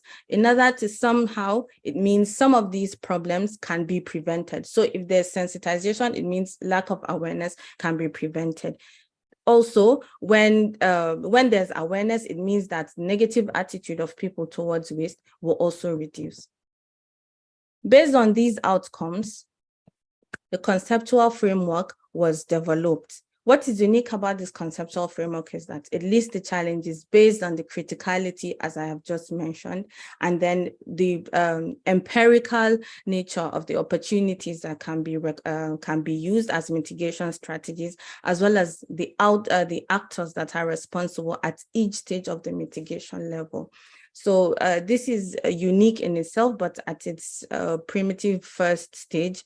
What is recommended to be done for further research now is basically conducting coming up with a systematic system, for instance, using interpretive structural modeling in order to understand systematically the hierarchy, because what I did was based on the frequency of mention from the expert. So what will be done next is to understand the hierarchy systematically of the challenges affecting municipal solid waste management. Why this is very important, because like I mentioned earlier, Nigeria has and other similar developing countries have a poor economic climate. They have limited availability of resources. So this will guide stakeholders and policymakers in order to understand and begin from a certain point, which by doing that can help in the prevention of other potential challenges. Thank you very much for listening. I am here for any questions you may have. Also, some of my recommendations are basically part of the opportunities that I discussed: circular economy, proper communication, and introduction of waste education to the Nigerian curriculum. Thank you very much. I am here for any questions that you may have. Thank you for listening. Thank you, Anissa, for your informative and excellent presentation, for highlighting the challenges of waste management in the Global South. Thank you very much. As a reminder, I also ask the audience to submit their questions and their comments in the chat box. Now, ladies and gentlemen, we have arrived at the 7th presentation of this session. It is with great pleasure that we welcome Saliha Mahmood joining us from the UK. Saliha will be presenting on the topic of behavior change and intervention for decentralized food waste management with black soldier butterfly technology. Saliha is from the Department of Chemical and Biological Engineering, the University of Sheffield, England. Saliha, the floor is yours. Thank you very much, Dr. Ramani. Let's talk about behavior change intervention for decentralized food waste management with black soldier fly BSF technology. Do we feel responsible for the waste we produce? A simple question that we need to think about. Like other developing countries, food waste management is not a new challenge for Pakistan, where more than 50% of the municipal solid waste is organic, with household food waste as a major contributor. It is a deplorable fact that the country with 40% population is food insecure. Around 20 million tons food waste goes to dumps annually, resulting in serious environmental and human health losses, and huge waste management costs are involved in it. Waste is valuable and it loses economic potential if it gets mixed. Its management is all about people, and people are not habitual of waste segregation at and near the source, which is the heart of any sustainable solid waste management system and circular economy. And then managing it right there is a decentralized approach. So food waste is yet an underutilized resource because of people's perception. They consider it as having a lower economic value, and it is not considered worth of recycling. I'm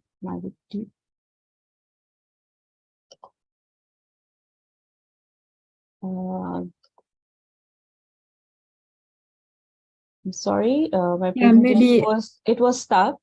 Yeah, now we can see it. Maybe you can continue in this way. Can you see it?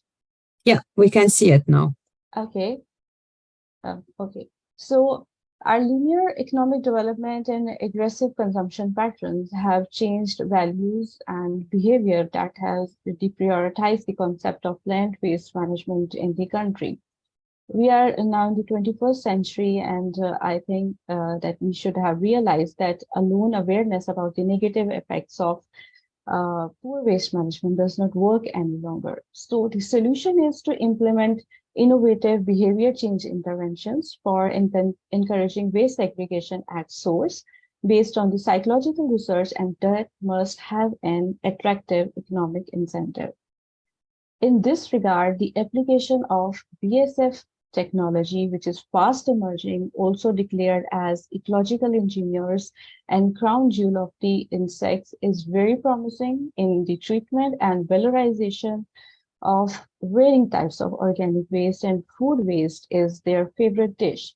The technology is becoming popular because of the non-vector and non-pest nature of the insect, along with high waste reductions, waste sanitization, put biomass productions into valuable products such as protein and fat-rich animal feed, stable soil conditioner that has a market, and reduced global warming potential, with a forecasted market of $4 billion in the next 10 years.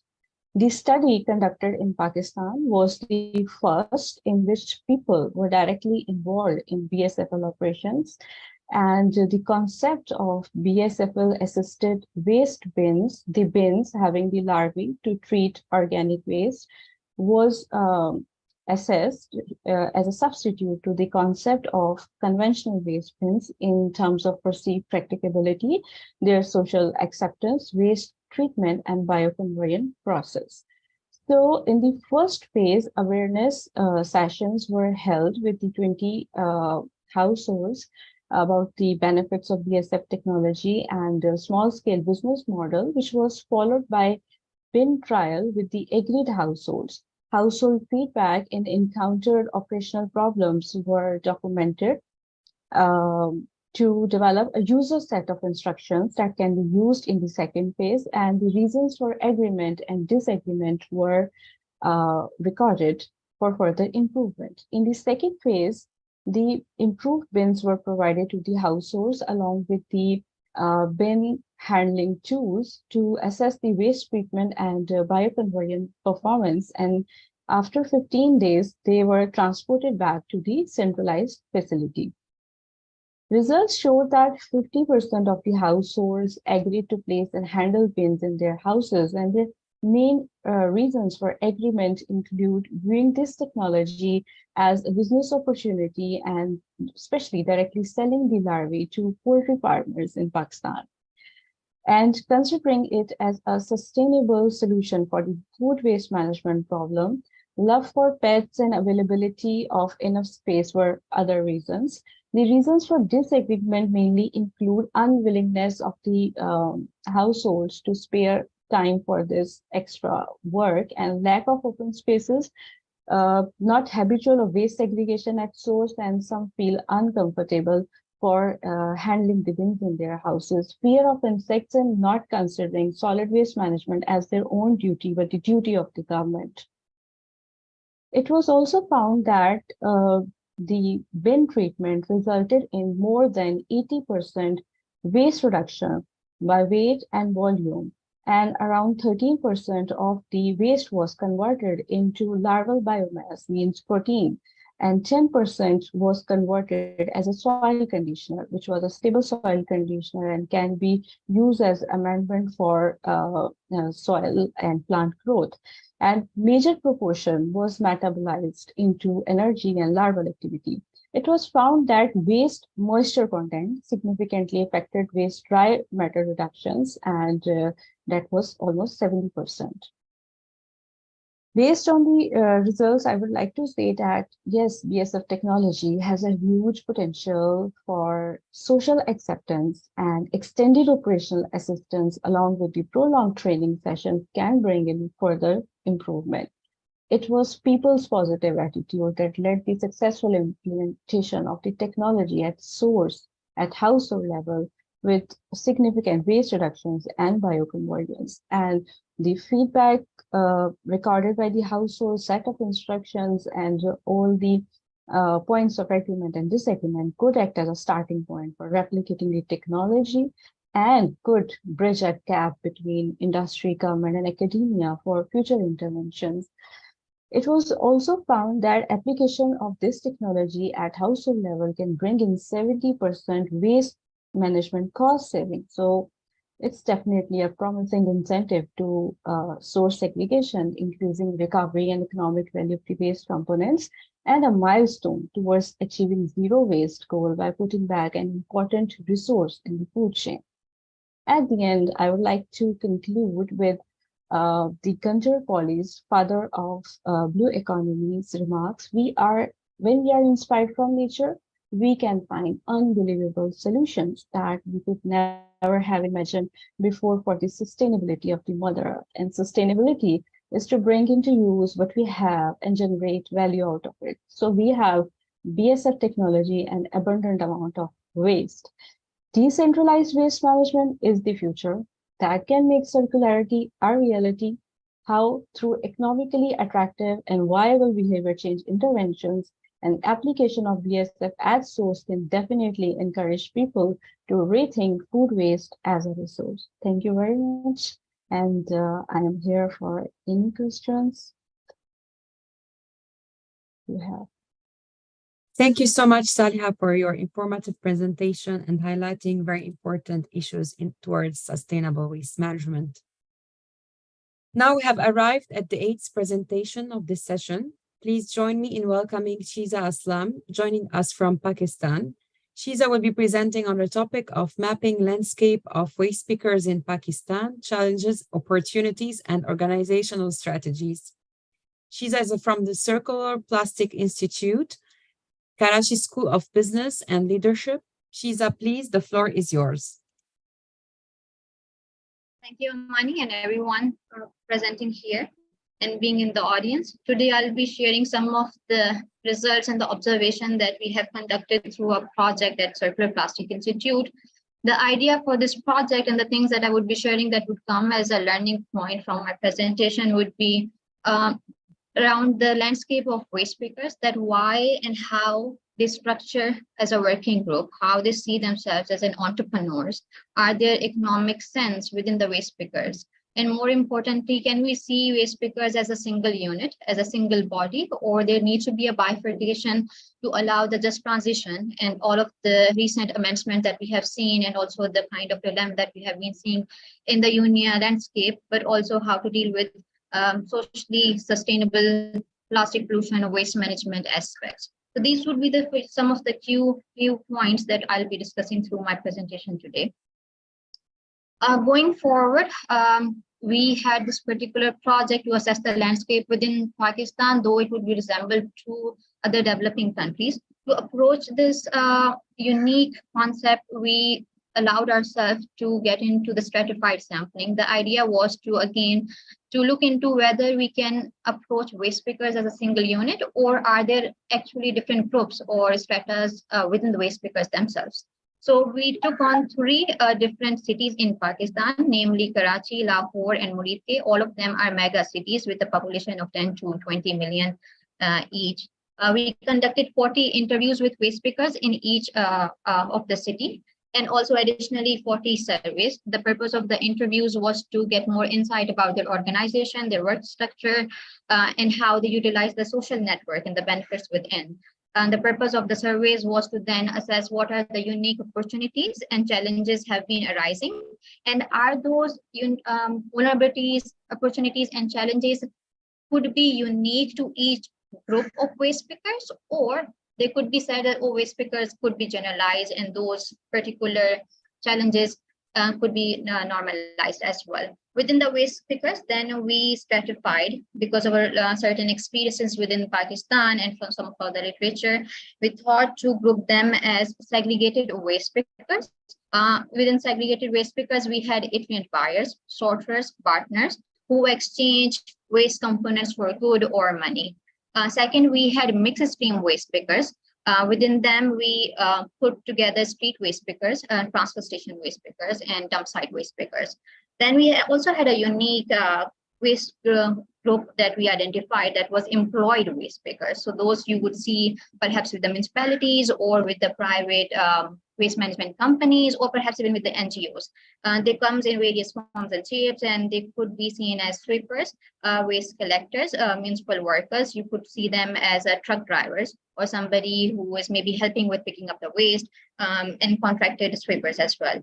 Then we had another waste picking category, which is not unique to Pakistan. It has been seen in some of the countries in India and in Dhaka others.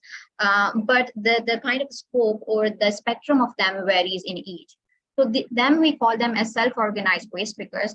These are the one who actually provide services at many places. So we call them as doorstep waste pickers or waste pickers as service providers. And then we have also daily wagers who come in and out, but they organize themselves. They look out for the opportunities for themselves. Here on the side, we also have a map of Pakistan and also pinpointing which cities we actually catered within this particular city region.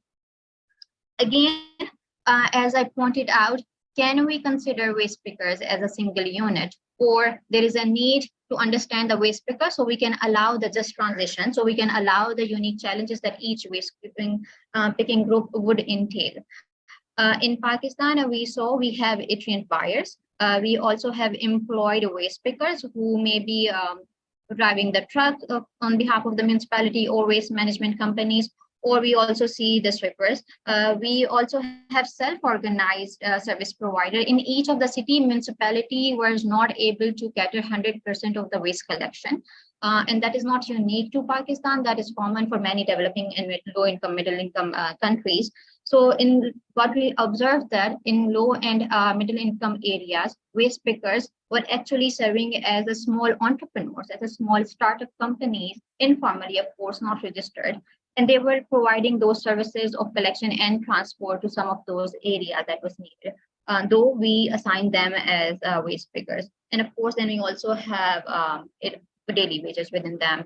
And the interesting part is, along the value chain of the waste pickers, you would find the unique proposition. So you would only find itinerant buyers, employed truck drivers, or self-organizers who provide services at the very beginning of the waste value chain where the waste is generated. So they have their close interaction with the source itself. So they could also have the possibility to get maybe perhaps a better value waste, a segregated waste, a less contaminated waste. As you move forward, you would see there are parks, there are communal bins, and there's a different set of groups. So earlier there was different, and now we have a different set of groups. You would see municipality sweepers there, not truck drivers so common, but sweepers as a different, and we call them as sanitary workers. We also have waste pickers, then street waste pickers, who are most common at the second stage of the value chain. And they come perhaps maybe visible at the parks or just retrieving and reclaiming waste from the communal bins. Moving forward, we have another stage typically in the waste value chain, which we call it a transfer station. Here, commonly in Pakistan, we also have a local name. We call them as Kachra Kundi. And these could be official, this could be non-official as well. Some are more controlled and some are less controlled. So there are those managerial aspects to it. And there commonly we have a generalized or general transfer station, we call them. Moving forward, once it's scattered, the waste is then transported to landfill or the dump sites. And then again, there is a different strata or a different group of waste pickers. We call them as landfill waste pickers. In Pakistan, what we observed that waste picking is actually a male-dominated perception or a sphere. So most of the time, it is male-dominated and run by men mostly. Though women are there, but we see them mostly included in official or maybe more protected spheres, let's say more contractual protection is there when they are contracted with municipality or with maybe perhaps the private waste management company or an NGO. At points, although it might be male dominated across the value chain, there would be instances where we have seen that there could be points where women introduction could be in place. For instance, at the very beginning, when we see waste as a self-organizers or waste pickers as service providers, they usually collect their waste and they might take it to home where the woman in the household would allow or partake in the sorting and segregation of the waste. So at that point, yes, we saw some of them. We also observed that in cases when the male waste pickers might be sick, or there are some certain challenges that he cannot go for waste picking since they did run on day-to-day basis, on those particular days, they would maybe ask for request a younger child in their family to maybe help with the waste management system. That perhaps has an inclusion of child waste picking, but then has to also to kind of understand the cultural norms around it. For instance, among these groups, we have Muslim majority waste picking groups in the initial 3 phases at least. We saw that at the point of source. We also see them as communal bins, also at transfer stations. So in those communities, the woman dominancy of partaking was relatively low. At landfill waste picking, we saw that there was other minority groups as well, particularly non-Muslims, and they had more gender inclusion because of the cultural norms and the religious practices they were practicing. Nonetheless, when we were defining who to include as waste pickers, we were come with a challenge that how to set the premises around waste pickers.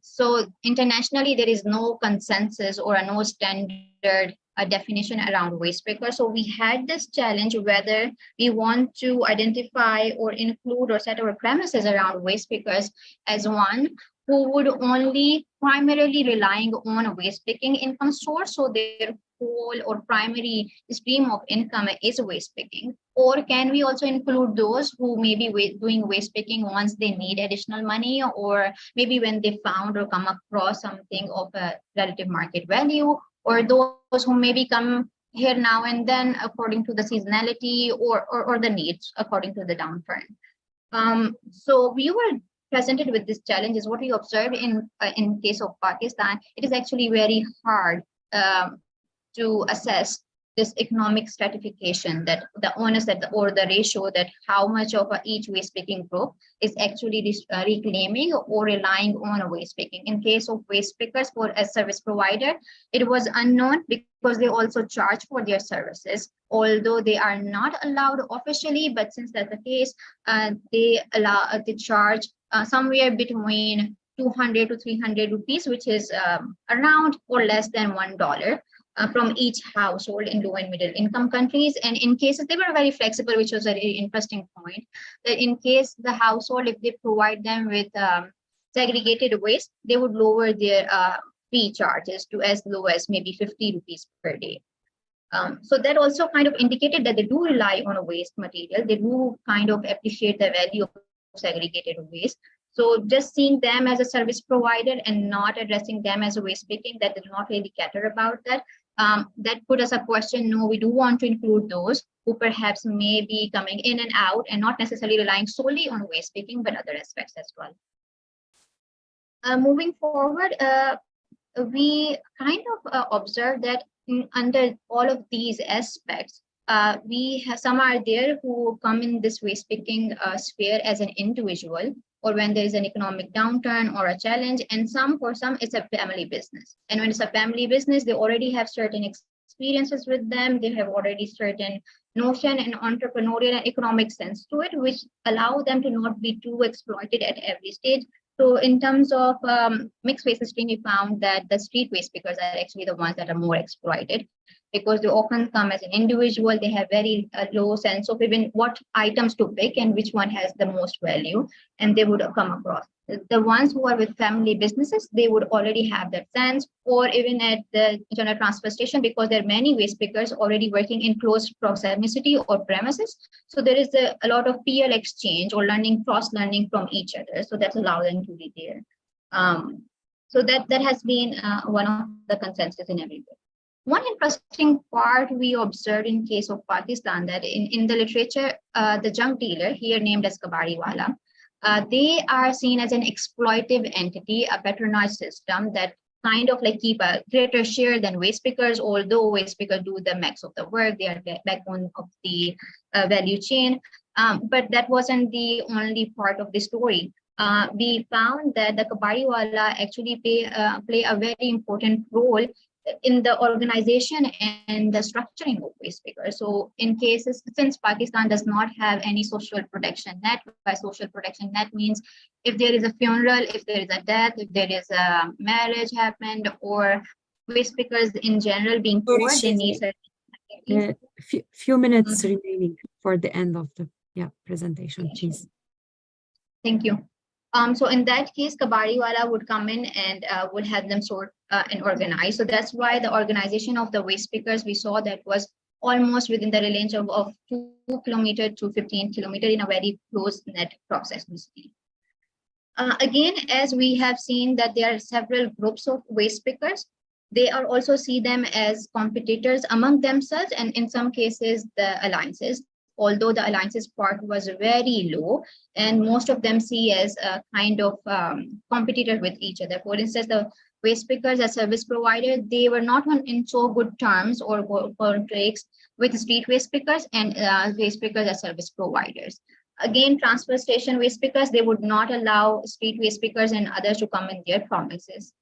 So we saw with the landfill system, so they were protecting each of them. Some of the challenges we came across that we saw that waste pickers were observing was urbanization and population growth. Because of the high-rise buildings, they were being seen as honest, and also that need them more maybe physically fit to provide their services and allow them to be good. And there's a commercialization aspect of cities, so they were not allowed to enter in some of the commercial spaces because the restaurants and the other entities, they have this honest that they're ugly, there is nuances, and they would not be so customer friendly. Seasonality has an impact. In summers, they get more waste, but low prices of waste.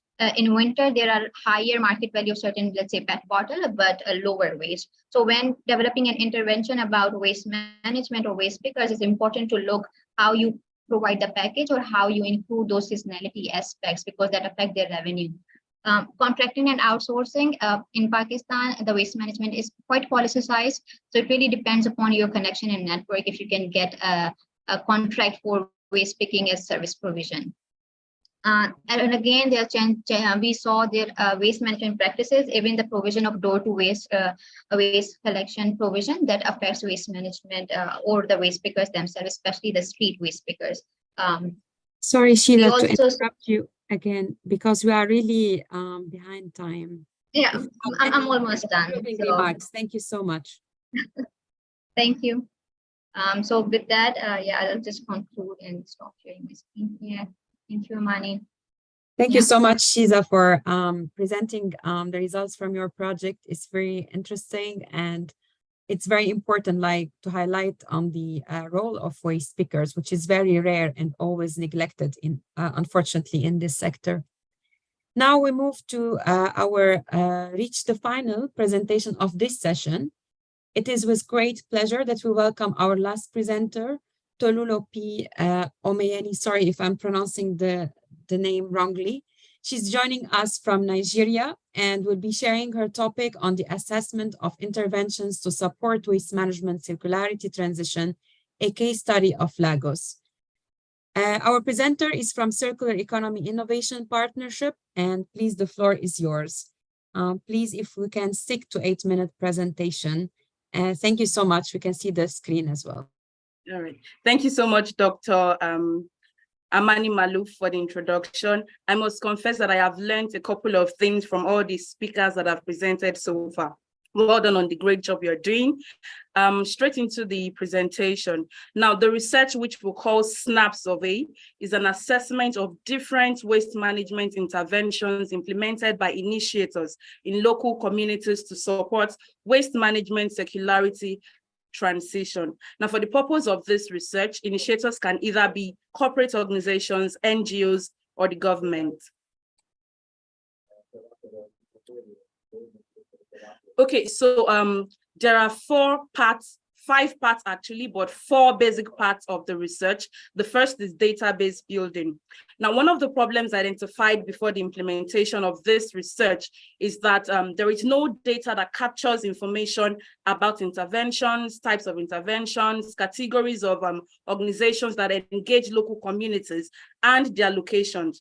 Now, this is because many of these initiators carry out their project interventions in silos and most times without effective publicity.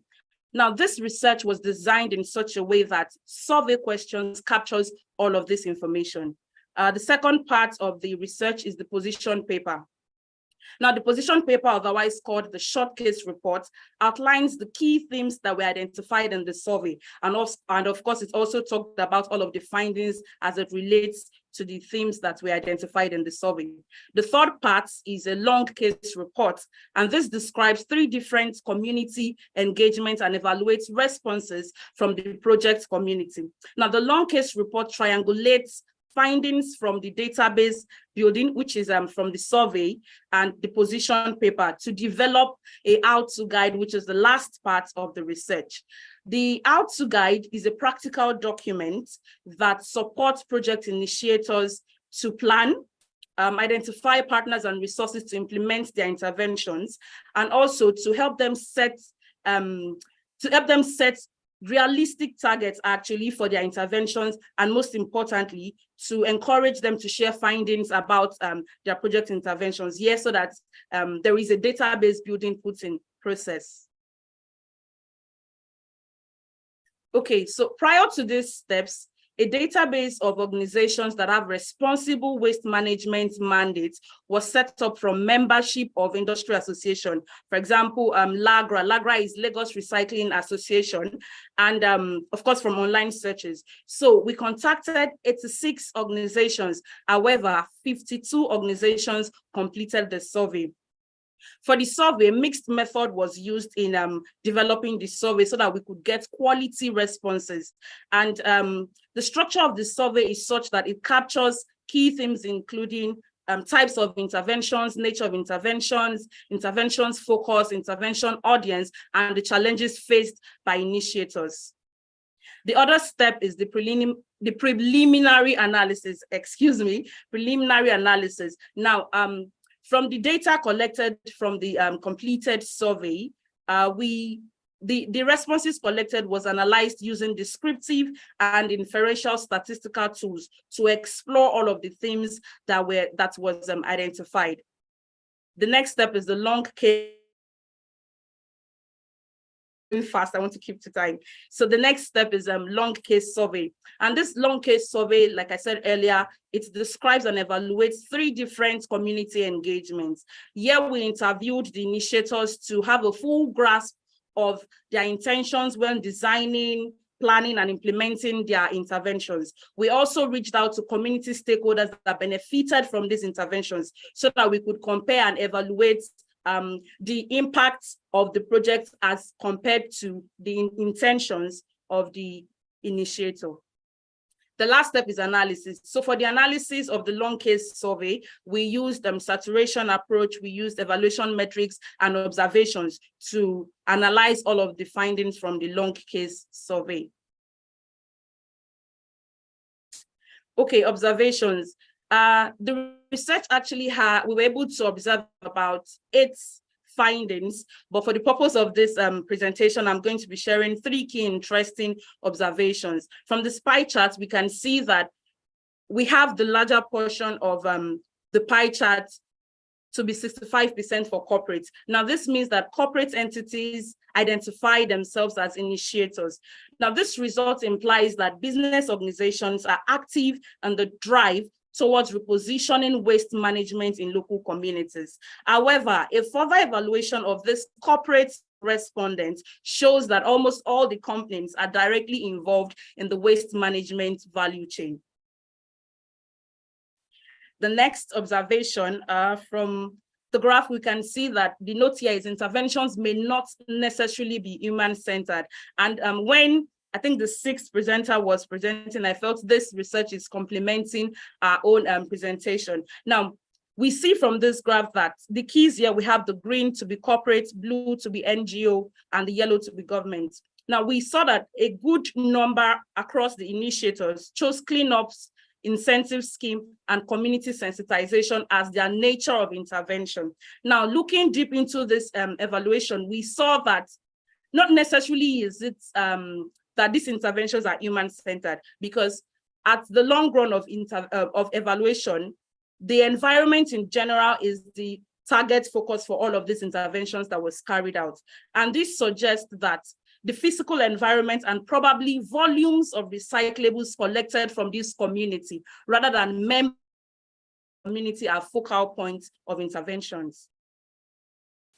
The last observation here is that there is inadequate funding structures. Again, this agrees with Kabir's presentation. We can see again from the graph that these initiators, ranging from corporate NGOs and government, self-fund their interventions. And we see that even some of these interventions are funded by family and friends donations. So that shows the extent to which there is inadequate funding put in place to carry out waste management interventions in local communities.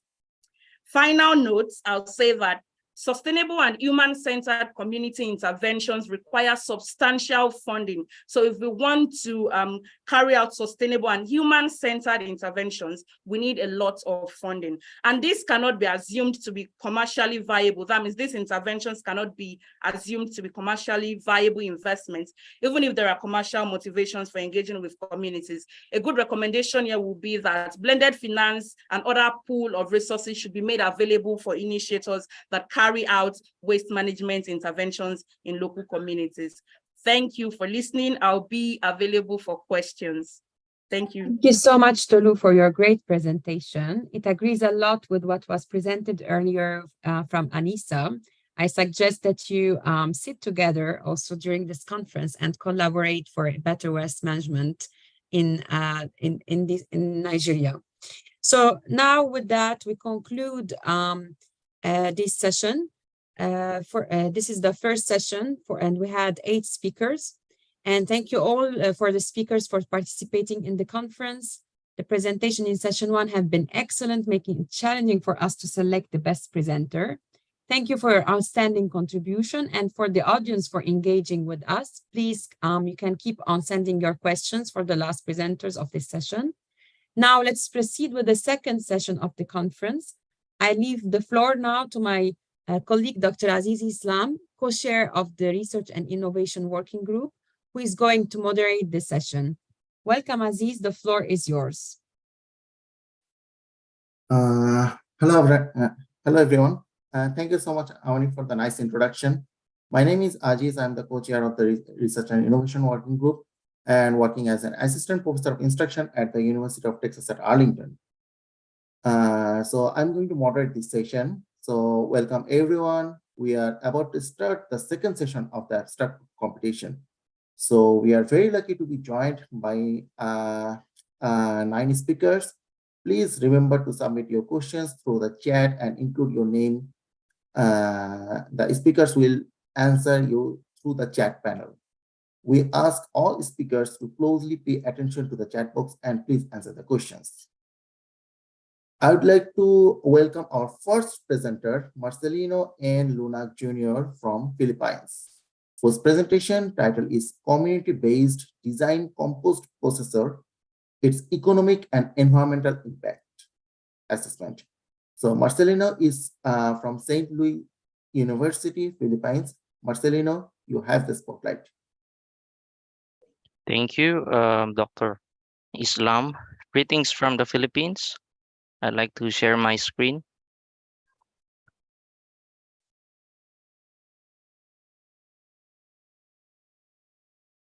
I hope I'm audible and you can see my screen.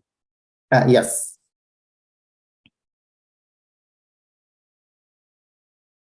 Okay, so imagine if biodegradable waste will be managed at the source, which means that there will be no collection and there will be no transportation of this type of waste to the landfill.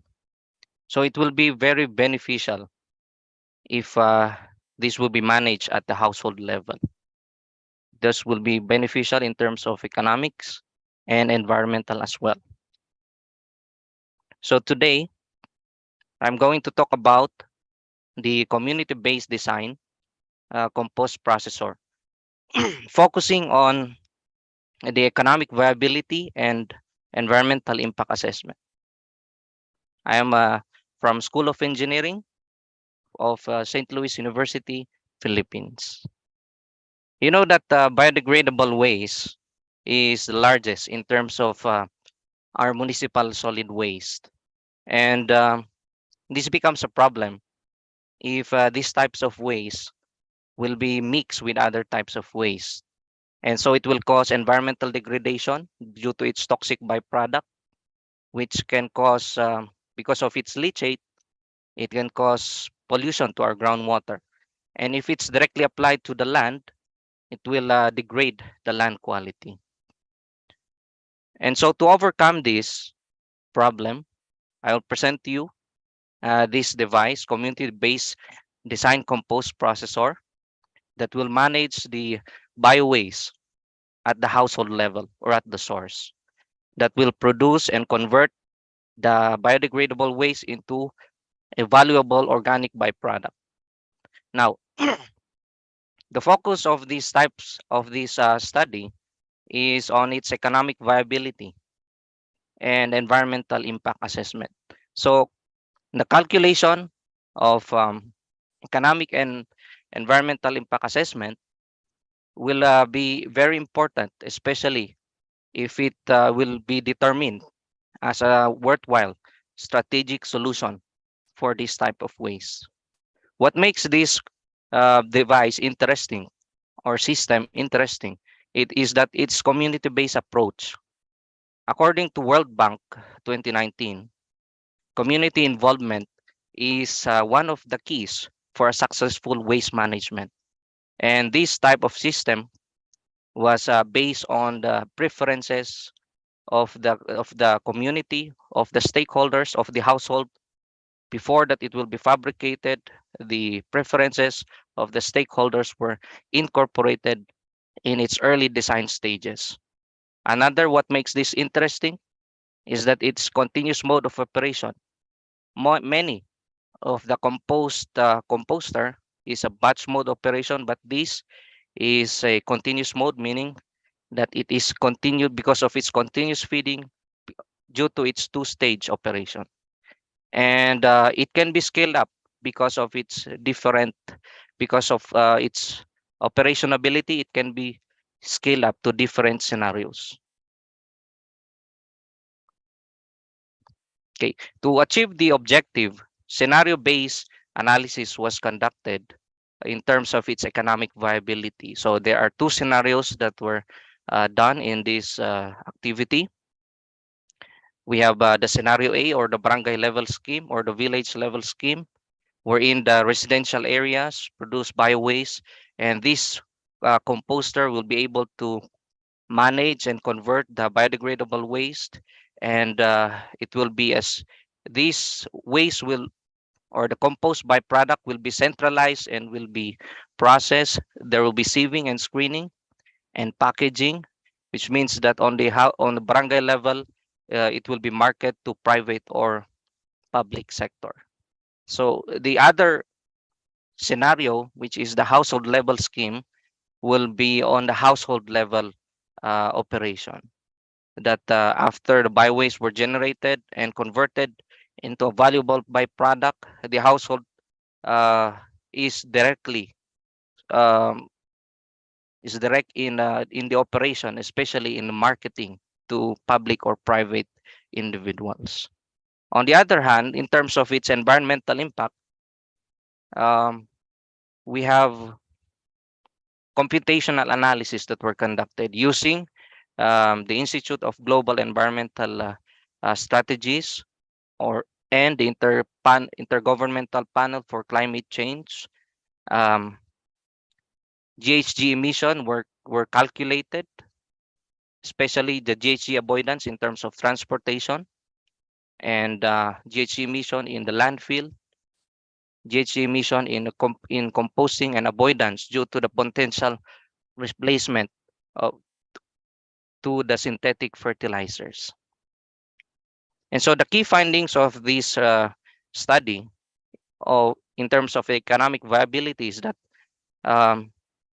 there is a negative return of its investment, especially if it will be managed at the household level. And so what we did is that we have to come up with break even or baseline cost for its profit, for its profitability. But what makes this interesting is on the environmental part of this study, because yes, this could result in a negative ROI, but in the long run, it has more beneficial in terms of the environment.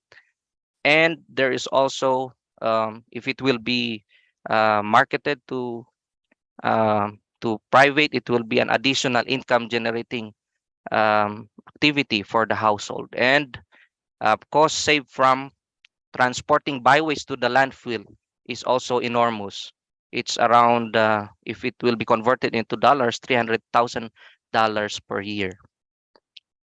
Now, in terms of the environmental analysis, many greenhouse gas emission, there are 209.72 green gigagrams of methane could be avoided annually, averaging to 27% methane reduction in landfill.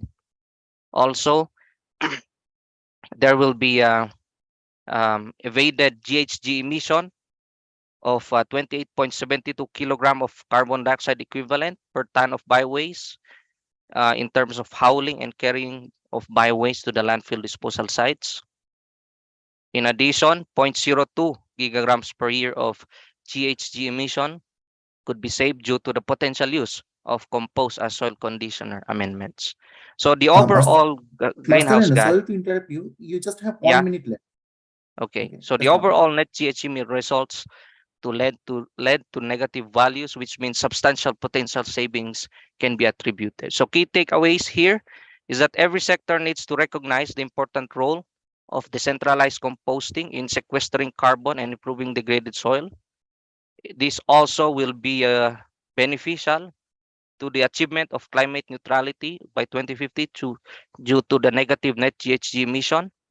So this economic environmental study hopes to inform policymakers and stakeholders the local and global contribution of composting and its effectiveness in terms of strengthening, especially in strengthening this kind of endeavor towards the achievement of bioeconomy, circular economy, and green economy. Thank you very much for your kind attention. And we encourage everyone towards sustainable development goals. So you can contact me at this email. Thank you very much.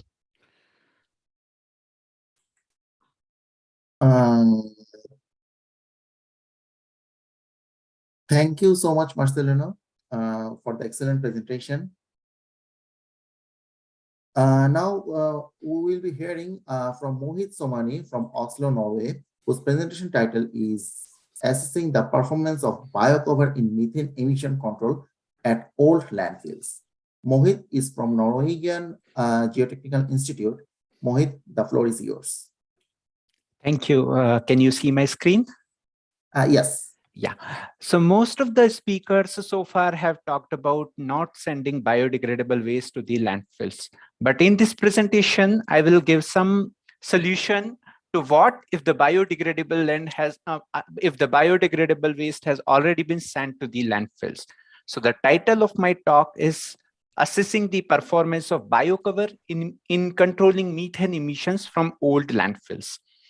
So as it is well known that landfills often produce landfill gas, which is mainly because of the degradation of biodegradable waste. And typically, this landfill gas mainly consists of methane, which is around 50 to 60% in volume. And it is a general estimate that landfills are third largest source of anthropogenic generation of methane. So conventionally, all the landfills after the end of their active life should be capped with a soil cover in order to control methane emissions from them.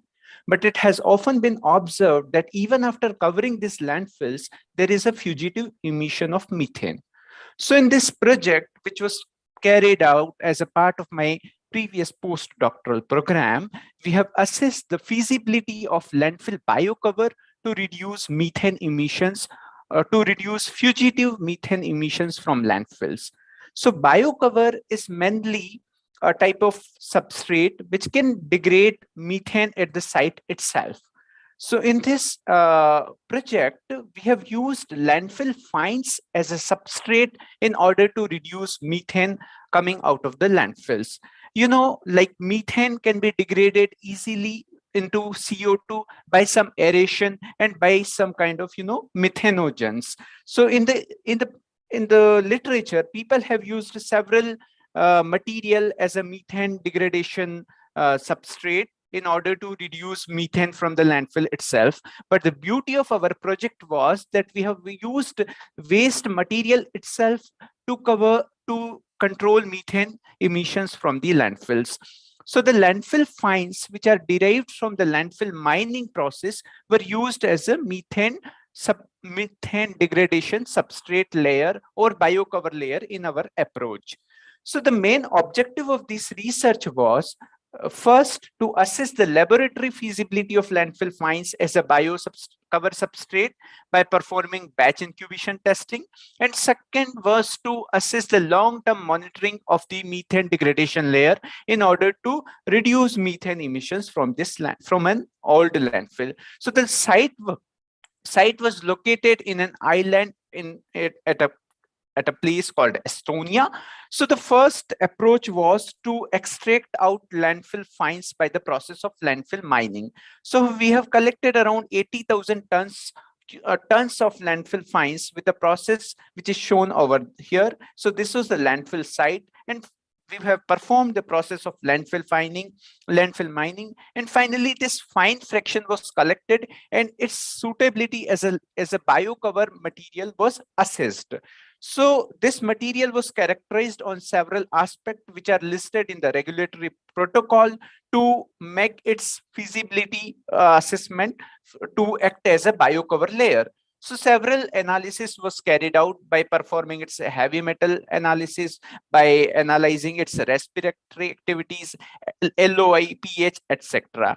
And most of the analysis, when we compared with the limiting value, suggests that yes, this material has a potential to act as a landfill biocover. However, there is a significantly high concentration of zinc, as well as there is some problem with respiratory activity. So we have mixed this landfill fines with local soil as well as with sludge compost to improve its property. And finally, we arrived at the recipe that 60% of landfill fines plus 20% of soil plus 20% of sludge compost can act as a best substance to act as a landfill biocover substrate. So the next part was to install or to place this biocover on a landfill. So here is the schematic approach of our schematic representation of our approach. The landfill was leveled with the help of levelers, and on the top of the landfill a gas distribution layer of around 30 centimeters was placed, over which a methane degradation layer which was consist of landfill fines and other material was placed, which was about thickness 1.5 meter, and this was finally covered with a vegetative grass. And at several locations gas monitoring wells were installed in order to assess the long-term performance of methane degradation inside this biocover layer. So this is how it looks at the site. So you can see the waste was leveled, over which a gas distribution layer was placed, and which was finally overlain by a methane degradation layer. At several locations, these kind of gas monitoring wells, which is also shown over here, were placed in order to assess the long-term performance of methane degradation.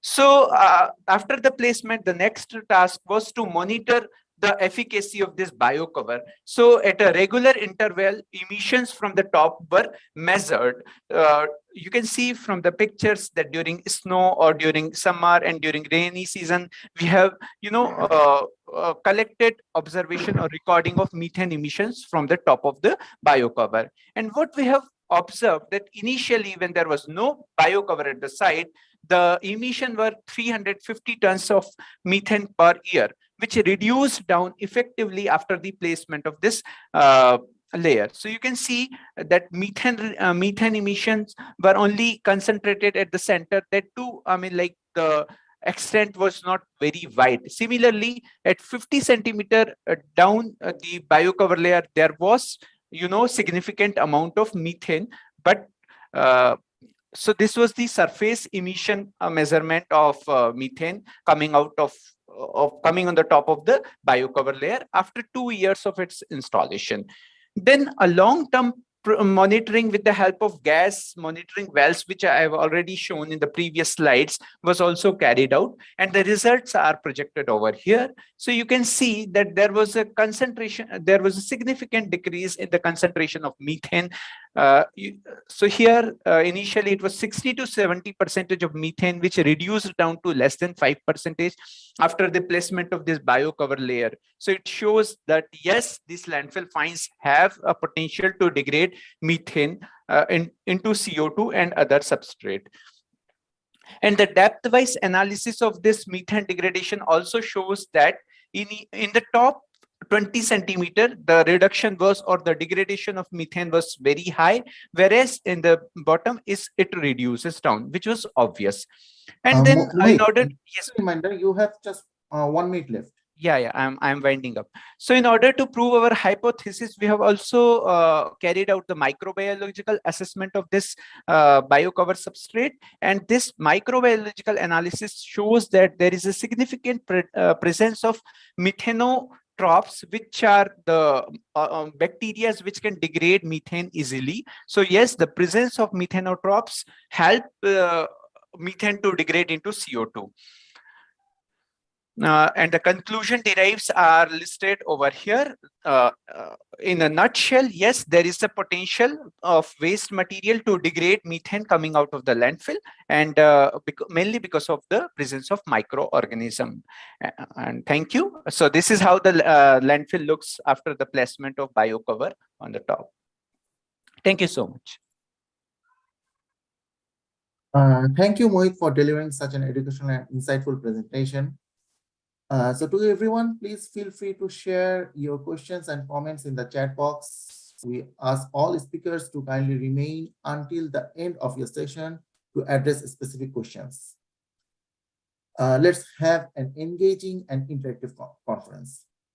Next, we have the pleasure of introducing our third presenter, Tina Anthony from UK. Tina will be presenting the topic of post-consumer polyester waste recycling in Europe, challenges and opportunities of closed-loop practices. Tina is from London College of Fashion, University of the Arts, London. Tina, please share your thoughts on this interesting topic. Hi, everyone. I assume that you could see my screen. Yes. All right. Okay, thank you. So hi, everyone. Good morning. And before I start my presentation, I would like to extend my gratitude to the organizers of this conference for this valuable opportunity to present my research. So I'm Tina Anthony. I'm a recent graduate of MA Fashion Design Management program from the London College of Fashion.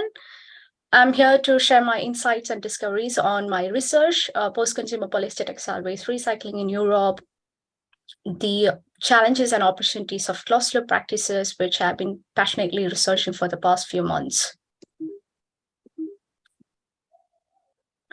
An increase in consumption has directly contributed to an increase in waste generated, accounting for just 1% of clothing being recycled into new clothes. And the lack of demand for recycled material and limitation in technology which enable recycling clothes into virgin fiber resulted in UK and European markets having a very low recycling rates. The amount of clothing produced and discarded is currently increasing faster than what our recycling facilities could handle. And this is indeed creating a negative environmental consequences. Here, the number speaks for itself, with more than 15 kilograms of textile waste per person produced annually within Europe. The post-consumer clothes and home textile discarded by the consumer stands as the largest source of textile waste, which accounts for a staggering 85% of the total textile waste that is produced.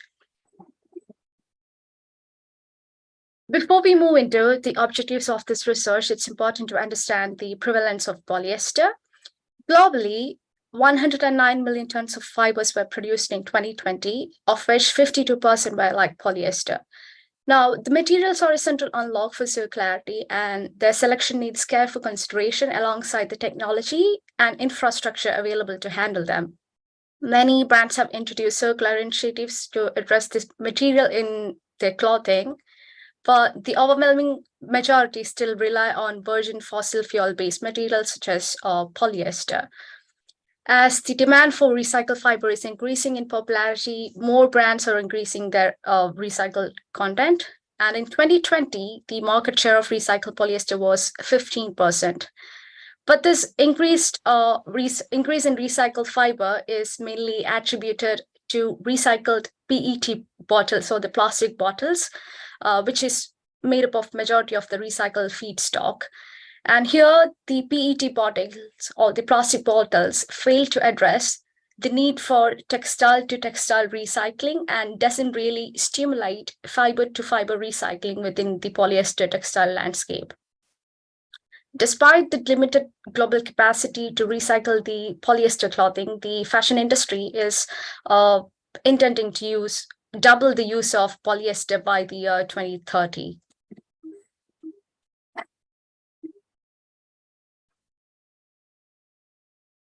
Although the academic journals up-to-date investigates the strong claims and impacts of textile recycling, research regarding polyester textile waste recycling is very limited, and this has sparked my interest to further investigate the barriers, challenges, and opportunities for recycling post-consumer polyester textile waste within Europe and UK, and to probe the current closed-loop practices in textile recycling sector to determine potential opportunities and area for opportunities.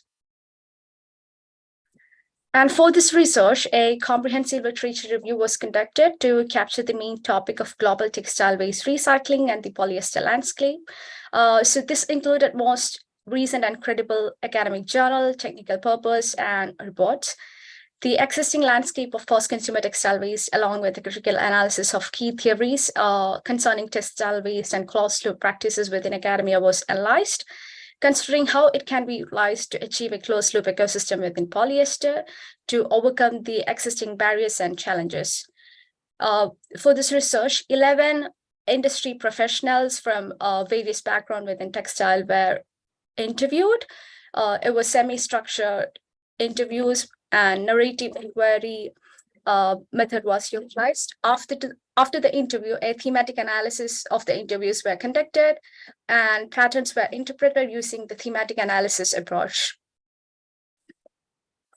So the key findings of this research, from the two research questions, which are segregated into challenges affecting the recyclability of post-consumer polyester textile waste recycling and the potential area for improvement within recycling to derive opportunities, the key findings were lack of financial investment for recycling technologies. So it was clear that we had a very we were lacking within the investment sector. So we didn't have any investments to scale the recycling technologies or to progress within recycling. And there was this lack of product and design innovation. Effective design innovation is crucial, and product must be designed and developed after considering the end-of-life phase of the product with limited complex materials involved.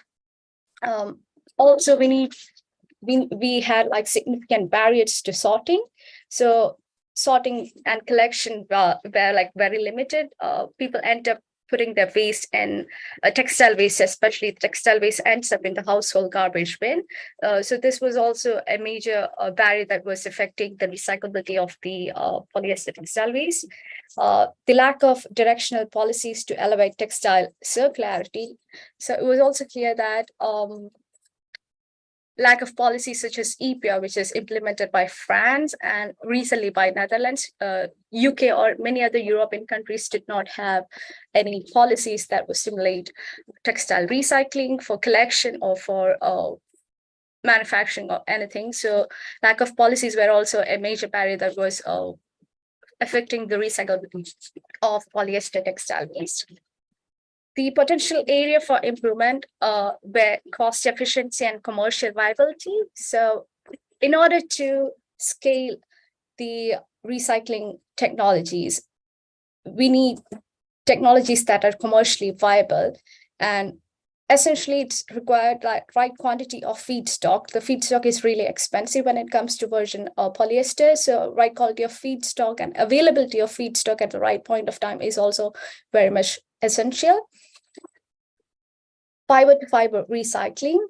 When it comes to fiber recycling, many brands need to manage their waste and utilize it as a resource to make profit out of it. So strict feedstock requirement for polyester is required when it comes to fiber polyester waste recycling, and it's essential to stimulate textile to textile recycling to derive more opportunities. Ensuring price parity of recycled polyester with that of the virgin polyester is also another potential area for improvement to derive more opportunities. So from the key findings that were derived, I came up with 3 recommendations. And the 3 recommendations were securing investment, design for circularity, and policy and EPR implementation. So it's important to secure investment from various stakeholders that is involved within the process.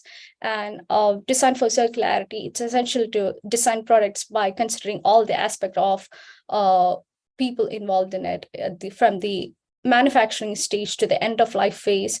We need to consider the entire supply chain and the value chain involved in it. And implementation of policies and EPR. When discussing about UK, it's important to have EPR, especially for textiles, to have a very good recycling rate and to facilitate more recycling within this. So from the recommendation, I came up with 2 framework. So my proposed design approach for implementation of design for circularity is here. This was adapted from Goldsworthy's design for cyclability. Rather than considering recyclability from the point of disposal, implementing design for circularity requires considering the material composition starting from the design and product development stage. And the proposed design approach for implementing design for circularity will address the initial material selection at the product development stage and address the onward recyclability in the context of polyester textile waste. Despite the blends and dyes involved in polyester garment making recyclability a complex procedure, the material consideration in the design and development stage makes design for circularity a viable approach to facilitate closed-loop practices. And when it comes to EPR, regulatory mechanisms such as extended producer responsibility schemes and targets for recycled content could support advancements in recycling technologies. Moreover, introducing such schemes can help shift the responsibility of textile waste collection from municipalities to the brands, preventing unsold inventories from being incinerated or discarded in the landfills. Yeah, your time is almost over. So can you please go a little bit faster? Yeah, I'm almost done. So this is last time. So the limitation of this research is the limited sample size of the participants. As I mentioned, like we only had 11 participants for the study. So that is one of the major limitation. And this focus solely on the European region. So this is also limiting the opportunity for this data to be globally scaled. And the further research for this study would be like on advanced polyester and how we could segregate blends and dyes within the polyester. So that is the end of my presentation. I welcome any questions that you have.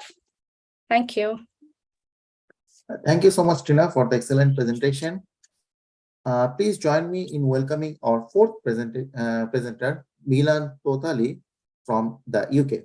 So Milan will be sharing his research on the topic improving quantification of MSW open burning using machine learning, a novel approach for data limited countries. Milan is from the Veolia, UK. Milan, please, the floor is yours. Thank you, Dr. Azizul. Hi, everyone. Let us start by picturizing a very poor neighborhood that is densely populated but has no waste collection service. What do you think happens to all the waste that is generated? Well, it's mostly dumped somewhere or burned. For the residents, burning waste seems to be the most logical thing to do because it's an easy way of clearing the mess. And they have been doing it for a very long time. But little do they realize that this activity has a very serious harmful consequence. Good morning, everyone.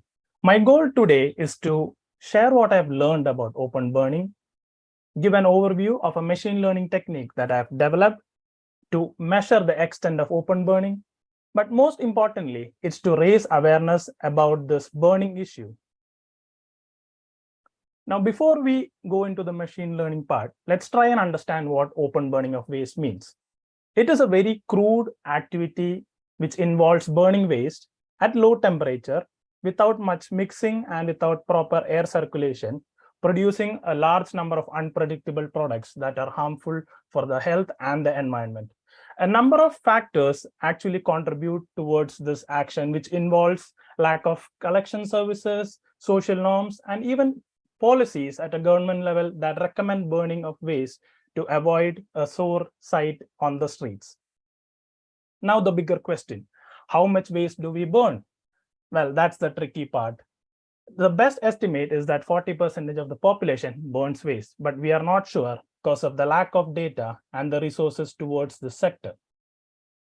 So I decided to explore the methods that have been reported to understand how much waste is being burned or how many people burned waste.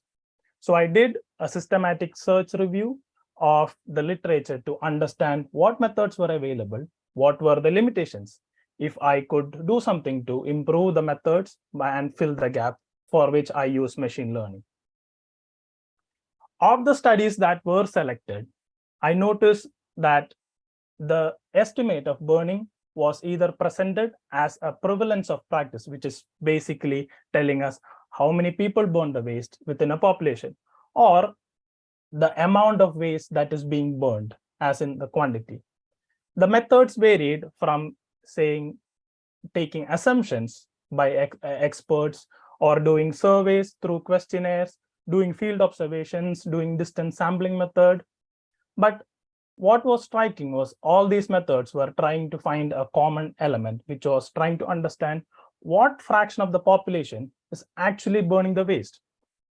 Now, this got me thinking, because many of these countries where open burning is prevalent, there is little resources towards spending for these research.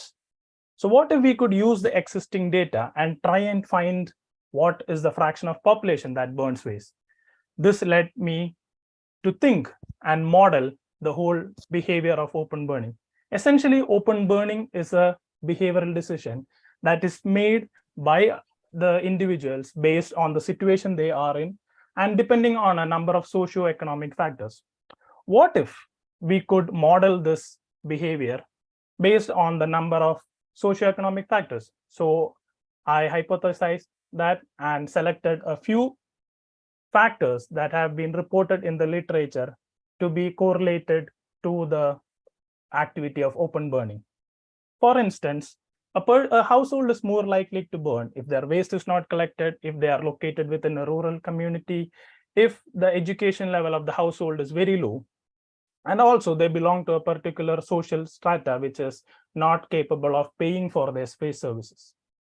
But this was tricky and it was not straightforward, because the relationship often is not straightforward as it seems to us. This is where I use the power of machine learning. The machine learning helps us to decipher complex and nonlinear relationships, and it has been reported to do this really well in the past in literature.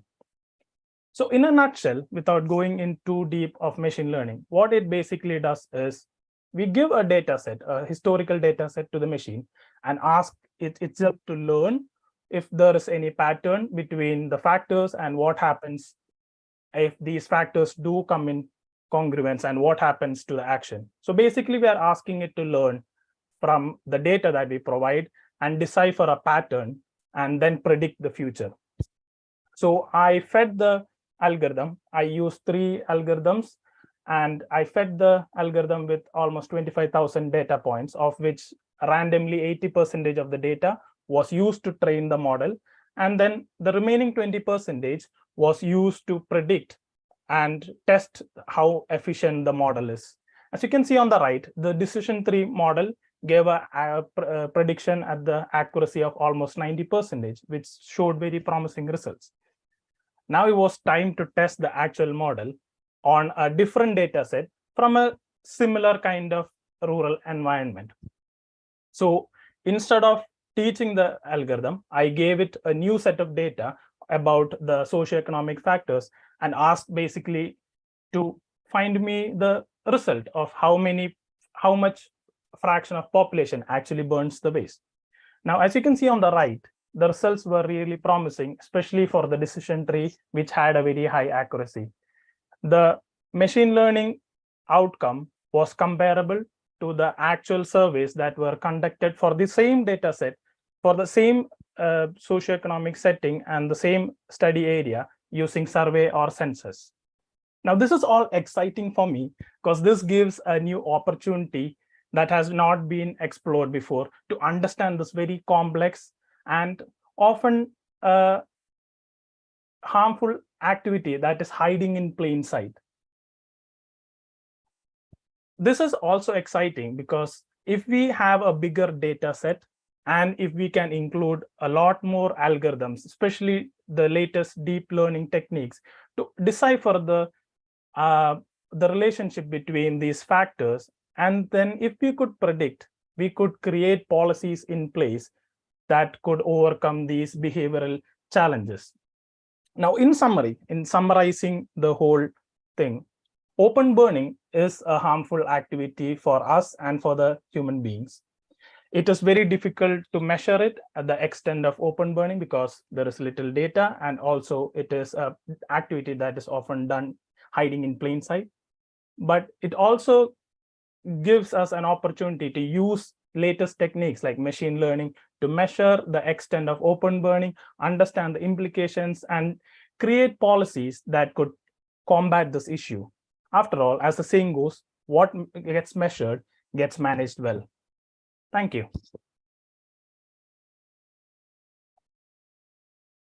Thank you, Milan, for the informative presentation. A reminder to the audience to keep submitting your questions to the chat so that the speakers can answer to you. The fifth presentation will be introduced by Manalika Borgohayan from India, whose presentation title is Circular Economy of Biowaste, a case study on composting in Office of Accountant General, Odisha.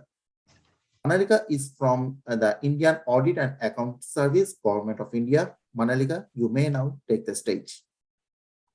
Hello, can you hear me? Yes, we can hear you properly. Okay. Good afternoon, everyone. My name is Manalika Borgohain, and I'm a civil servant in the Government of India. Today, I'm going to present a case study on a waste disposal initiative that we implemented very successfully in our office using circular economy principles. I would like to thank ISWA for this opportunity and platform to present the initiative of our small office to an international audience. This is my office in the photo. So my office had been grappling with a waste management problem for a long time. The office canteen caters to a staff of 500 people, and the canteen and garden together generate around 50 kilograms of bio-waste daily.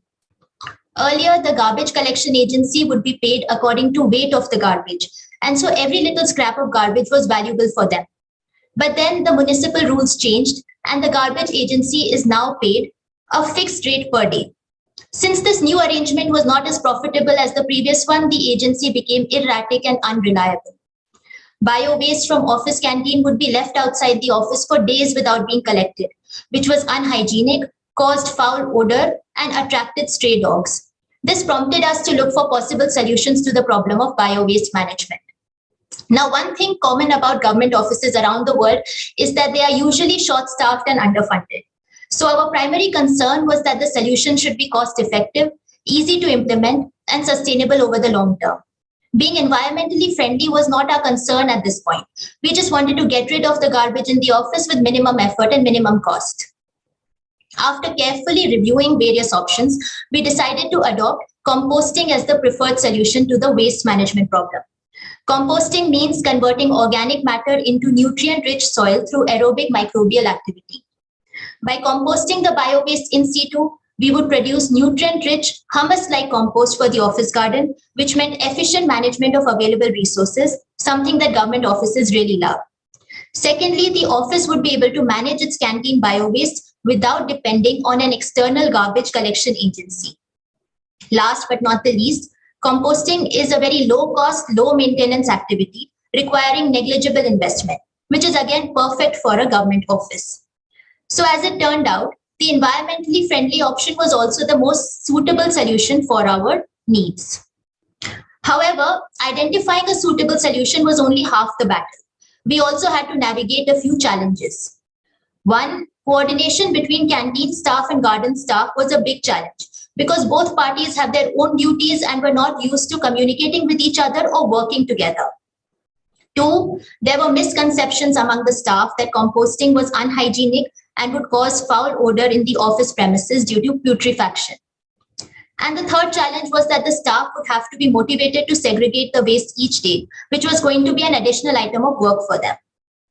To tackle the second challenge and dispel the misconceptions and motivate staff, we hired a consultant for providing hand-holding support. We also arranged an exposure visit to a composting facility for the staff in collaboration with the consultant. The staff returned from the exposure visit feeling inspired and fully in support of the initiative. To overcome the coordination challenge, we created a timetable whereby the canteen waste and garden waste is brought to the compost site every day at a specified time. The canteen staff were given clear instructions that segregating the dry and wet waste from the kitchen was their duty, and the garden staff were given instructions that collecting dried leaves and turning and mixing the compost pile was their duty. So training and communication was very important because the success of the initiative depended on a bottom-up, participatory approach with cooperation from the staff. You can see the shift here.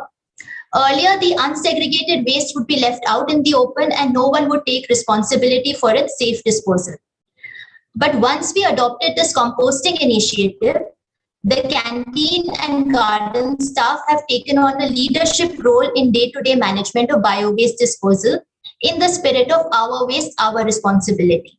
You can also see in this photo that we constructed 6 concrete pits in our composting facility to cater to our bio-waste. These pits are constructed at a strategic location. They are placed under an old cycle shed to protect them from rain, and they are situated close to the canteen to minimize effort in transporting of bio-waste. Coming to the modus operandi, we explained to the staff that the success of composting depends on maintaining the correct ratio of carbon and nitrogen in the compost pile and regularly turning the compost pile for aeration. The garden staff is responsible for carbon, which comes mainly from browns, such as dried leaves from the garden. Canteen staff is responsible for nitrogen, which comes from greens like vegetable peels from the canteen. To accelerate the process, a catalyst such as a waste decomposer culture, which is cow urine extract in our case, is sprayed on the compost pile. At the end of 3 months, we were ready to harvest the nutrient-rich compost. We are going to use this compost in our beautiful office garden, which the office is very proud of. This completes the loop of circular economy of bio-waste. You can see the transformation more clearly in these before and after photos. The advantage of composting is that the end product is ready to use in office gardens without requiring any stabilization. The thermophilic reaction due to aerobic activity ensures quick decomposition, destroys harmful pathogens, and produces odorless, non-toxic soil amendment. In the last 4-5 months, we have seen incredible impact from our initiative. Approximately 1,600 kgs or 1.78 tons of bio-waste has been successfully composted instead of being sent to landfills for unscientific disposal. Segregation means that dry waste can be reclaimed for recycling more easily. Dependency on erratic garbage collection agency has also reduced and the stray dog menace has declined substantially. In situ availability of nutrient-rich compost will save the office approximately $600 annually on fertilizer and store-bought compost for the office garden. Finally, Implementing this initiative successfully in a busy office is testimony to its replicability, frugality, and sustainability for large-scale adoption. The upskilling of staff is also a matter of pride and achievement for us. After the first batch of compost had matured sufficiently, we sent a sample to a government soil testing laboratory. To our great joy and excitement, the sample met all parameters tested for organic compost under India's solid waste management rules. So the fact that our compost is also organic is a nice bonus for us. This is our team. With our example, we hope to inspire more organizations to adopt this low-cost green initiative in their offices and to demonstrate that composting is not just for environmentalists or gardening enthusiasts. It has relevance even in formal settings like government offices as a viable solution to waste management concerns. Thank you. Thank you, Manalika, for your informative presentation. Ladies and gentlemen, we have now reached the sixth presentation of this session. Please join me in welcoming Julia Andrade from Brazil.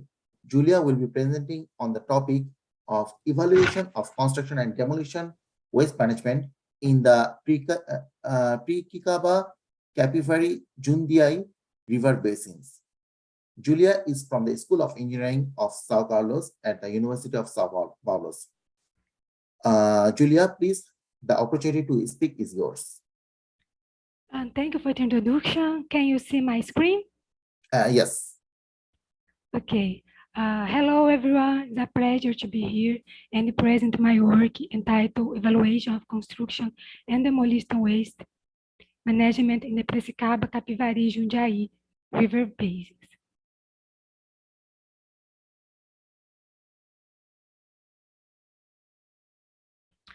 Constructions and demolition waste represent the largest part of the solid waste generated globally. In Europe alone, about 800 million tons of construction and demolition waste are generated annually. United States, about 600 million tons. In Brazil, about 48 million tons of construction and demolition waste are collected in 2021, but this value may be much higher due to a portion that is not collected and ends up disposed in irregular places. The composition of construction and demolition waste may vary across country due to environmental conditions and the construction practices. In Brazil, 70 to 80% of total construction and demolition waste volume has the potential to be recycled, but just 7.06 are recycled. Improper disposal of construction and demolition waste leads to increased environmental impacts, leads to depletion of natural resources through the extraction of natural aggregates, possible soil and water contamination, and increased land use. In order to change the current scenario and reach the goal established by the Brazilian government to recycle at least 25% until 2040, it's crucial to obtain information on the management of construction and demolition waste and thus promote actions that aim to reduce the generation, increase the rates of collection, and increase the demand for recycled aggregates, thus moving towards a more circular economy. So, this work aims to provide an overview of construction and demolition waste management in the Piracicaba, Capivari, Jundiaí river basins. The basins are located in the southeastern region of Brazil, full or partially covering 76 municipalities with an approximate area of 15,320 square kilometers and a population of over 5 million inhabitants. Secondary data on the construction and demolition waste management in the river basins were obtained through municipal plans of solid waste management, which are documents that all municipalities in Brazil must develop and make available on websites of public institutions. The collected data was analyzed and the maps were generated using QGIS software version 3.32. With regard to generation, information was only found for 46 municipalities, with the annual miss generated by them exceeding 2.5 million tons, and the per capita generation of approximately 482 kilograms capita year. This value is more than twice the average per capita generation of construction and demolition waste in Brazil. This may be due to the higher gross domestic product in this region. With regard to collection, in 37.5% of the municipalities, constructions and demolition waste collection is exclusively carried out by private companies. In 34.7% of the municipalities, it's a combination of private companies and the public sector, with the large generation being responsible for hiring private companies for the collection of waste, and the public sector being responsible for the collection of small generators and the construction and demolition waste disposed of in regular location. In 11.1% of the municipalities, the collection is solely conducted by public sector, and in the other municipalities, there is no information. With regard to the disposal of construction and demolition waste in the river basins of the municipalities that their information, 53.2 dispose of it in an inadequate way, either disposing of it in unlicensed areas or reuse it without any type of criteria. This inadequate disposal can generate serious environmental impacts, either because of the hazardous amount of construction and demolition waste, like asbestos and paint, or because of the possible presence of the other types of waste. A more sustainable management of construction and demolition waste aims at is a recycling and incorporation into new materials and civil construction works. This study found that the recycled aggregates is producing only 32.2% of the municipalities. However, in some municipalities, only a part of the construction and demolition waste generated is sent to recycling plants. So it's possible to conclude that the construction and demolition waste generation obtained in this work for the Piracicaba, Capivari, Jundiaí river basins is much larger than the average per capita generation in Brazil. Most municipalities partially or completely dispose of construction and demolition waste inadequately, and the absence of public initiatives for the collection of the small generation can influence the regular disposal. So it's necessary to improve the local management of construction and demolition waste, obtain data from the generation and the characterization of construction and demolition waste, and encouraging recycling. Thank you, everyone. I leave my contact and the solid waste study and research group that I am part of, NEPAR in Portuguese. Thank you so much, Julia, for your excellent presentation. We have now reached the 7th presentation of this session. Please join me in welcoming Jerin Tasnim from USA. Jerin will be presenting on the topic of utilization of plastic waste as a sustainable solution for enhancing subgrade pavement layer. Jerin is from Tower Engineering Solution, Texas. Jerin, you are welcome to start. Hello, everyone. I hope you can hear me well and see my screen. Yes. Thank you. So, hello, everyone. Welcome to my presentation on utilization of plastic waste as a sustainable solution for enhancing subgrade pavement layer. So, first, we need to know what is subgrade and what problem it can cause. Subgrade is the bottommost layer or the prepared earth surface on which pavement is built. and the main function of subgrade is to provide the adequate support to all types of pavement.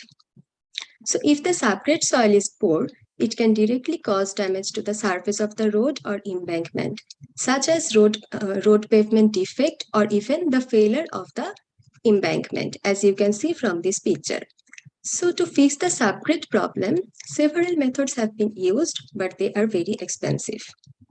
At the same time, plastic waste is now considered as one of the largest environmental threats.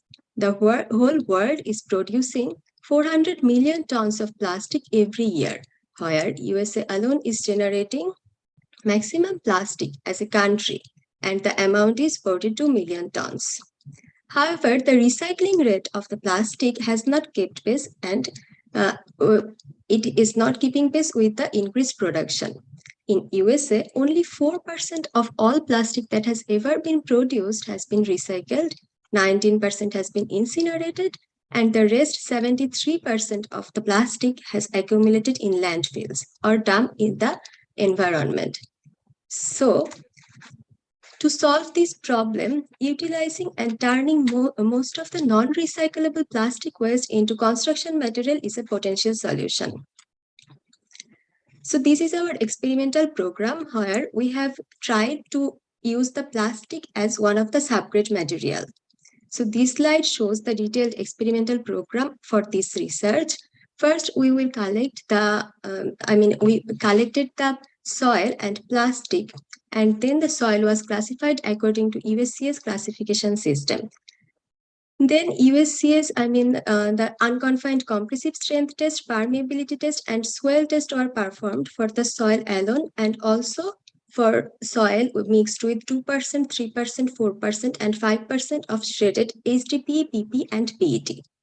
For these tests, we needed the optimum moisture content and maximum dry density. So for that, we also conducted the compaction test. This slide shows the compaction test result, where this blue line shows the control soil samples, moisture content, and maximum dry density. So for all the HDPE and PET mixed soil samples, the optimum moisture content and maximum dry density was less than the control soil sample, which was required for the construction of lightweight pavement. So from these tests, we got the optimum moisture content and maximum dry density for all the plastic mixed soil and also for control soil. So if we look at the unconfined compressive strength test result, we can see that the soil strength was significantly increased by the increase of plastic. For HDPE mixed samples, the highest strength was observed 88% for 4% of HDPE mix. For PET mix, it was 75%, and for PP mix, it was 57%. So here we can see that strength was at first increased with the increase of plastic content, but after reaching an optimum point, it started to decrease. This might be because the greater tensile strength of plastic contributes to the formation of soil and sustain greater load. But mixing too much plastic makes the soil slippery and lose cohesion. So the UC strength start to decrease after an optimum point. This slide shows the hydraulic conductivity test results. So hydraulic conductivity is the measure of permeability, which means how much water can drain in the soil. So the greater hydraulic conductivity we get, the better result we can observe. So we can see from this slide that the hydraulic conductivity of soil is increased with the increase of plastic content, which is good for drainage. And this slide finally shows us the swell test result. So for our control soil sample, we got 2% of free soil index. But when we started to mix the plastic with the soil, the improvement was noticed, which is very significant. And for soil mixed with 5% of plastic, as you can see from this chart, that the improvement was 73%, which is very important for soil not to swell. And that brings us to the summary of this research. So we conducted our research in a high plastic clay type of soil. And if we looked at the usage test result, we can see that the initially strength was increased with the increase of plastic, but after an optimum point, strength started to decrease. And the best result was observed for 4% of HDP. Similarly, for hydraulic conductivity test result, we observed that the better result was observed when we are adding more plastic. And for swell test, the swelling index started to decrease very significantly with the increase of plastic content. So that brings us to the end of the presentation. Thank you so much for your time and attention, everyone. If you have any question, you can email me. Thank you. Thank you, Jerin, for your insightful presentation. The eighth presentation will be introduced by Ashpreet Kaur from USA, whose presentation title is Campus Zero Waste Program Toward a Better Understanding of Zero Waste Program Success. Ashpreet is from the School of Natural Resource and Environment, University of Florida. Ashpreet, the floor is yours. Thank you so much for introducing me. I know it's a long day, so I'll try to keep my presentation short. But today, as you all know, I'll jump straight into the presentation. So as you all know, climate change is one of the most researched topic these days, but I would like to bring your attention to waste crisis, which is as important and also part of climate mitigation. So US alone generated 292.4 million tons of, just a second, let me see if it's moving. Okay, got it. So US alone generated 292.4 million tons of municipal solid waste in the year 2018, which has a lot of useful materials that go to the landfills. And if we can divert all this waste from the landfill, especially the food waste, we are helping divert major greenhouse gases such as methane from landfills. So how can we do that? The answer is by adopting circular economy, where all the materials are kept in use in one form or the other, but by adopting the practices that reduce wastage of materials. So zero waste is built on the foundation of circular economy and recently was internationally recognized by the UN for its importance. And now we celebrate March 30th as International Zero Waste Day. So you may ask, is zero waste possible? And a simple answer is no, because zero waste does not mean 100% waste reduction. A technical definition of it is reducing 90% or more of the waste from landfills and incinerators. And of course, there is some waste, such as hazardous waste, that must go to the landfills or incinerated. Zero waste has a hierarchy of material use, where the first three steps is what researchers are trying to study lately as to how to redesign existing systems to reduce waste generation and how to reuse the materials generated as waste. This can look like changing the plastic in the mouse to wood to avoid plastic waste, or implementing policies of waste reduction, such as mandatory recycling or composting. So in my research, I'm focusing on higher education institutions and looking at the factors that make a zero waste program or waste reduction and minimization program successful in these institutions. First, there is very limited academic literature in the field of zero waste, and the existing literature on zero waste is mostly focusing on zero waste cities. Additionally, the existing sustainability frameworks such as Global Reporting Initiative and even the SDGs tell nothing about how to reach the 2030 goal of reducing waste. So this is a problem my study is trying to answer by using a mixed method analysis. I use statistical analysis as well as qualitative interviews to find what factors, internal and external to an institution, affect the success of zero waste programs, and what are some of the barriers and opportunities to achieving successful zero waste programs. So for this statistical analysis, the data was collected from STARS, which is an international organization where the higher education institutions can report their sustainability data. The success of the zero waste programs was measured by scores on the waste diversion and minimization section in this STARS framework, ranging from 0 to 8, the scores, and it includes activities like recycling, reuse, donating, refurbishing, along with our usual composting, recycling, and incineration. For quantitative analysis, I used backward stepwise elimination regression, which provides a best subset of most influential variables.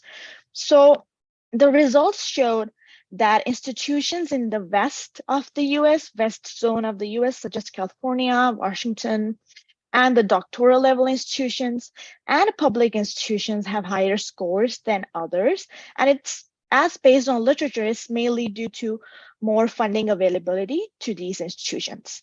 Then institutions which have sustainable procurement, also known as sustainable purchasing policies, have higher scores than others. Institutions with availability of sustainability training for staff members also had higher scores. But the most important variable that had the most influence on the waste diversion and minimization score was for institutions to be a member of state sustainability networks. So being a member of such networks provides higher education institutions an opportunity for professional development and sharing the best practices among, which gives them a chance to improve existing practices to efficiently reduce waste in their institutions. So next, I conducted a Delphi survey, which is a 3-round consensus-based survey with the zero-waste experts of higher education institutions or people who handle the waste diversion and minimization programs in HEIs. I asked them to share and then rate the barriers and opportunities in reaching successful zero-waste programs. At the end of the 3 rounds, 7 barrier statements and 11 opportunity statements met the consensus of 70% and were included in the study for further discussion. I also invited them for semi-structured interviews to get more knowledge about the top 5 barriers and opportunities. So based on the survey, the top 5 opportunities are having a zero-waste policy included in institution's strategic plan, which is the highest guiding document of an institution. Having a good relation with the stakeholders inside and outside the institution, collaborating with local waste organizations and reuse centers, having sustainable procurement policies, as shown by the quantitative data results also, and presence of active student bodies on the college campus. And the barriers are lack of compliance with recycling, which is mainly due to lack of education and awareness, absence of engagement in waste reduction activities, lack of full-time employees, as well as shortage of ground labor, which is mostly due to the labor market in the US and the low-paying jobs in this industry. So this is just an example of what my interviews look like. So I did selective coding of these interviews and thematically analyzed them to understand the experiences of interviewees. So here are just the examples that the interviewers shared with me. So combining the results from both the methods, the top 3 important results are having a centralized and mandatory sustainable procurement policies, as well as hiring someone to keep check on what is being purchased and coming into the institutions. It's important because currently the institutions are buying whatever they want without any check. So that person can actually ask, is there questions like, is there a need for it? Is the material sustainable? So all the unnecessary purchases can be avoided. Second is providing continual education and outreach to students and training to the staff regarding best practices of waste management and what is the importance of zero waste in general. Because the campus is very diverse and there are many students and even employees coming from various parts of the world, and they might not know much about recycling practices in the US. So the awareness can help to avoid the contamination of the waste streams and also inculcate an environmental friendly behavior and pro-environmental behavior in these individuals. And the third is including zero waste policy in institution strategic plan. As I told, the strategic plan is usually the highest guiding document of an institution. So when you include it there, it helps you to hold administration accountable and also provides the sustainability department an opportunity to hire more people, as well as make a case to demand more funds to support the zero waste programs. So this study does not aim to generalize the findings, but the findings may be useful for institutions that aim at becoming zero waste. It also aims to improve the STARS, the sustainability framework that I use in my study, and other similar sustainability frameworks by providing the recommendations based on the research. By adding the variables such as improving their tracking system by including questions on infrastructure, on policies, like whether they have the mandatory policies or not, which is currently missing in their framework. So this research is actually first of its kind to focus on the factors that can help higher education institutions to improve their zero waste programs, thus adding to the current limited literature on zero waste. So that is it with my presentation. If you have any questions, I would love to answer them. Thanks so much. Thank you, Ashpreet, for sharing your expertise and insights in this topic. Now, ladies and gentlemen, we have come to the ninth and the last presentation of this session. Let's welcome Carlota Comalas from Spain, whose presentation title is Resisla, a solution for waste collection and environmental awareness in middle-income countries. Carlota is from Polytechnic University of Catalonia. Carlota, feel free to share your ideas.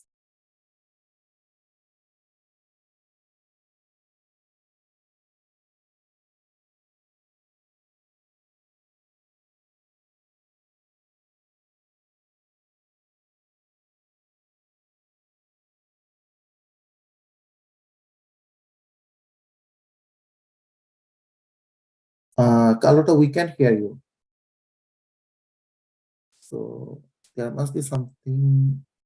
Yeah, we can see your screen, but we can't hear you.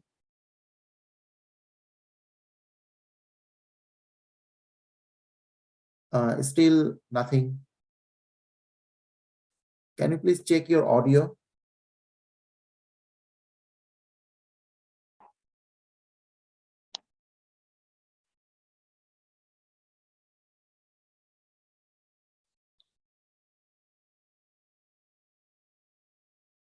Still we can't hear anything. Carlota, maybe you can try to join again.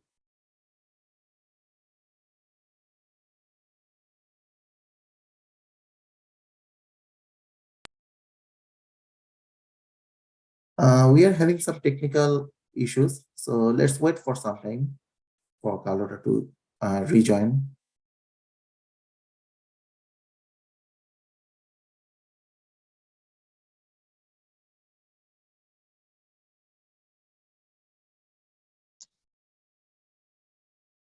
So don't worry, technical issues are all part of the online event experience. So now let's wait for some time, and thank you all for your understanding.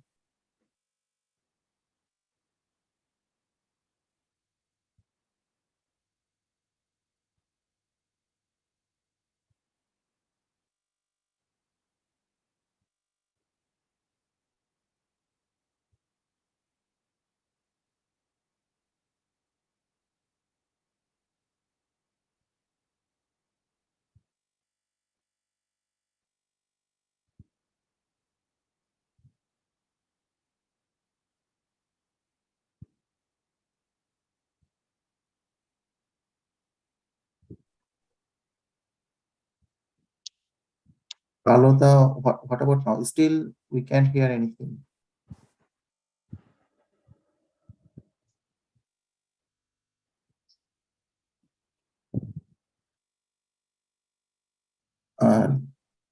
Do you have any headphone? Can you please unplug the headphone and plug it again?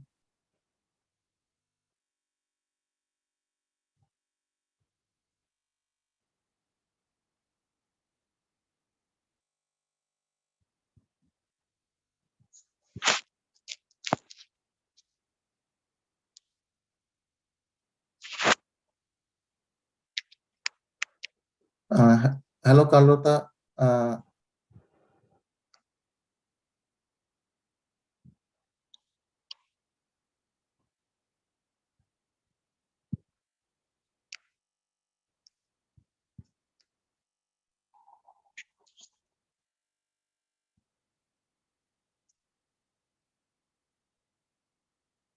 So we are really sorry, but it seems like we are experiencing some technical issues. So don't worry about that. So that's fine. We'll make sure to share this presentation and a recorded version of this presentation in the conference, so you won't miss out of any of the exciting content. So Carlota, it would be great if you can record your conversation and share it to us. We'll add this recorded video in the final recorded conference video. Okay. So I'm really sorry, Carlota. So yeah, I guess we can move forward. So I really appreciate everyone who submitted a question to all of our brilliant speakers. I'm impressed with the high level contribution. It's gonna make the evaluation really difficult. I would like to remind you that these presentations were part of a competition, and we will be selecting the 5 best presenters from the conference. We will be announcing the winners on our website, and we will also be publishing all the presenters' abstracts in the conference book, which will also be available on the website soon. Please note that the recording will also be shared with you. Now I leave the floor to Dr. Hania Jalalipur, Vice Chair of ISWA YPG, who is going to moderate the special session to highlight the main activities and the ongoing activities of the YPG working groups. Hania, go ahead, and the floor is open for you. Thank you, Aziz. So there won't be a pause or. Okay, I will share my screen.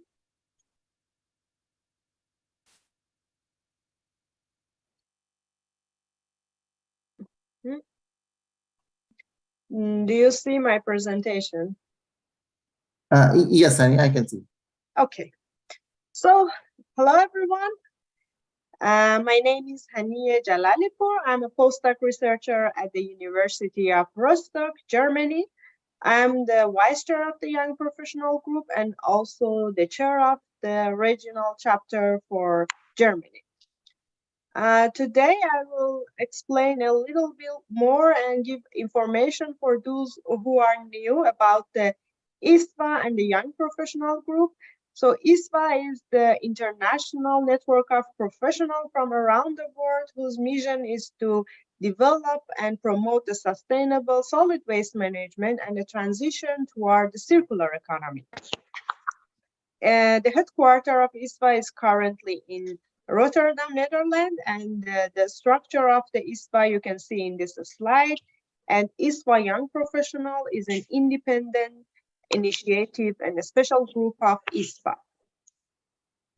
About the Young Professional Group, I would say, if you want to ask me an official definition, it's that the mission of the YPGs is to make a global connection about young people under 36 who has passion about the solid waste management, and the aim is to share knowledge, ideas to improve waste and resource management.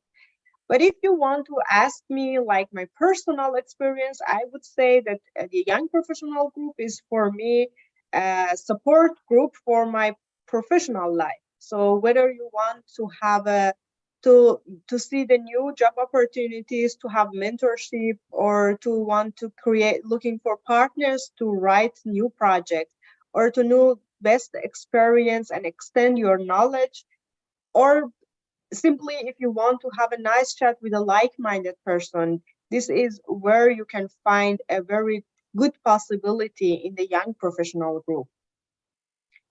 Our activity is divided in several working groups: online discussion group, marketing communication, mentorship, education, research and innovation, and local networks. So today's conference, for example, is part of the research and innovation group.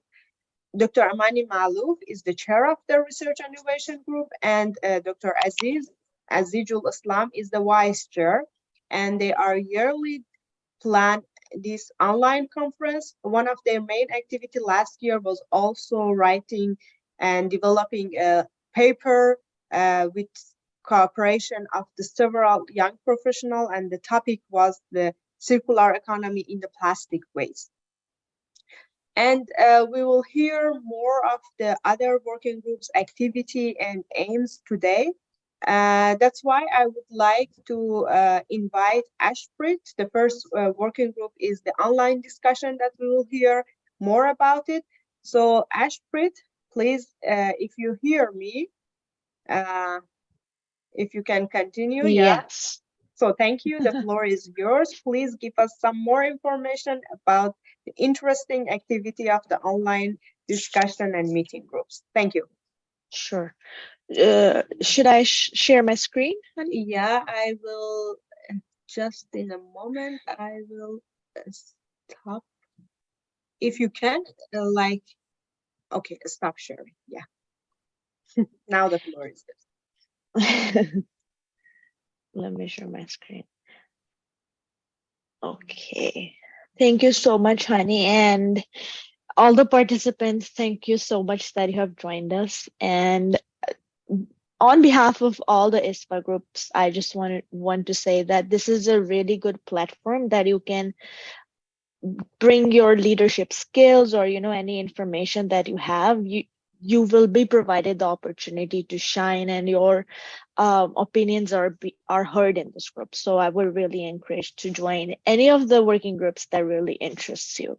So just a little bit about our working group. We are the online discussion and meetings working group. So she's Aslam. She also presented today. She is the chair of our working group, and I'm the vice chair. So our aim is to conduct educational online webinars and discussions on various solid waste related topics. And we really invite anyone who really wants to share their opinion. We invite experts from the industry from all over the world. But if you think that this is a platform that you really want to speak at, we really invite you to come speak at our event. Any information that you want to share, any exciting innovation that you have done recently. So our platform provides all the opportunity to do such things. We also provide trainings, and I'll talk more about that in the coming slide. We have provided certificates for some of the trainings. And in addition to that, we also support the other working groups that ISWA has. So it's really very interconnected with each other.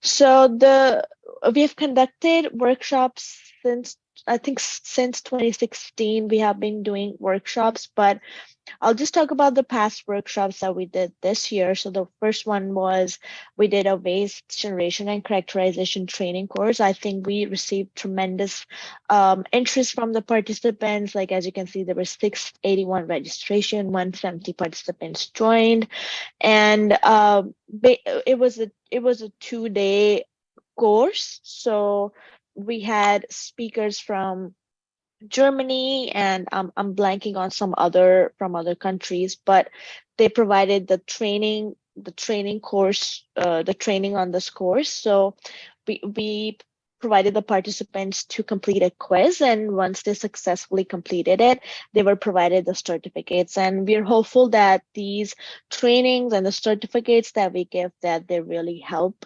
our participants. So if you want to access any of the course materials, so we have the live recording available on our website, and even the past webinars are there. So this is the link if you want to go and check out the events and the recordings that we have done.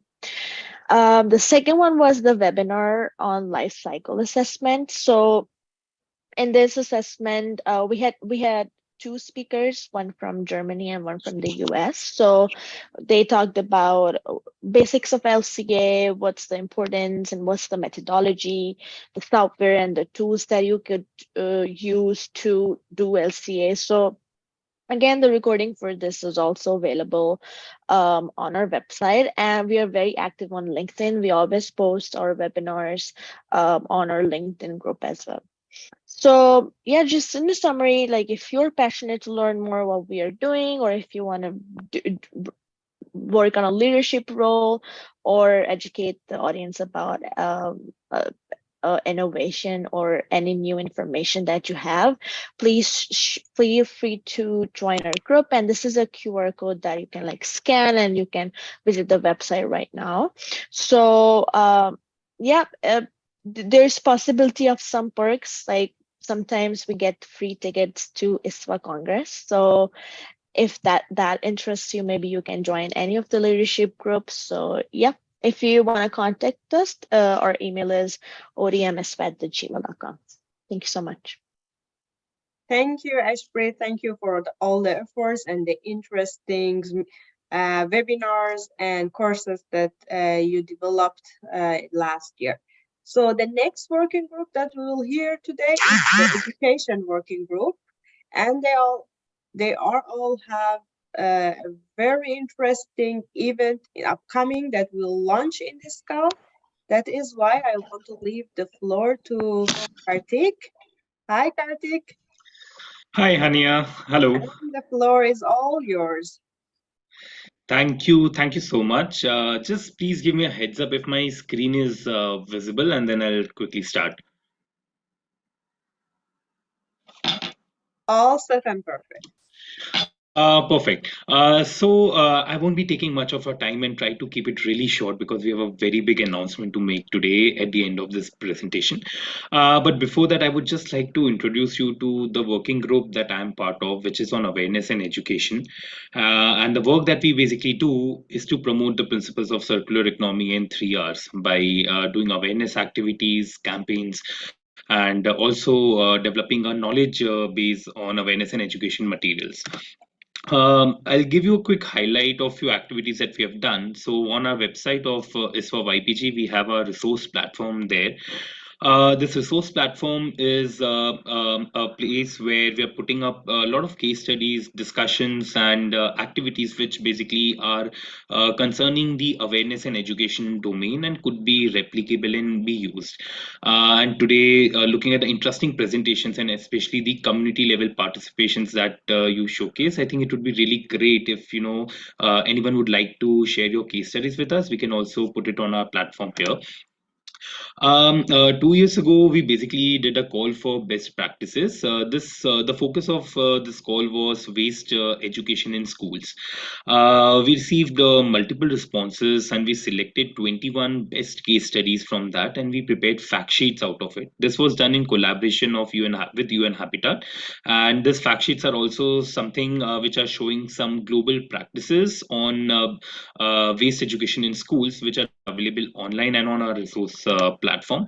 And as a follow-up, what we did was some regional events focusing in Africa region, Latin America, and Asia, where utilizing these best practices that we found, we kickstarted some discussions among the local stakeholders that what are the best way of approaching the education and awareness domain in the waste management space. And lastly, we are also working on education program for school. So this is one of our pet program that we've been developing. It's a 5-module course which has been currently translated into Spanish language. We are a small team of independent people who are volunteering under this group, and what we do as working members is that we participate in monthly meetings. So we give 1 hour a month daily to hour a month to it.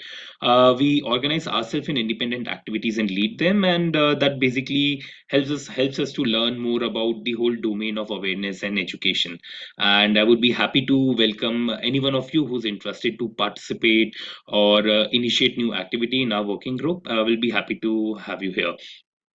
So one of the future activity that we have that our group is supporting now is the YPG flagship event.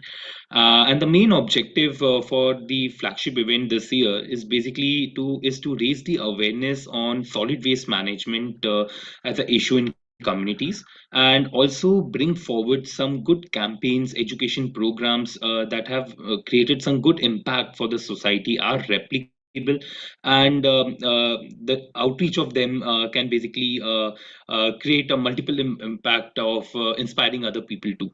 So without wasting the time, I'll come to this big news, which is our flagship event.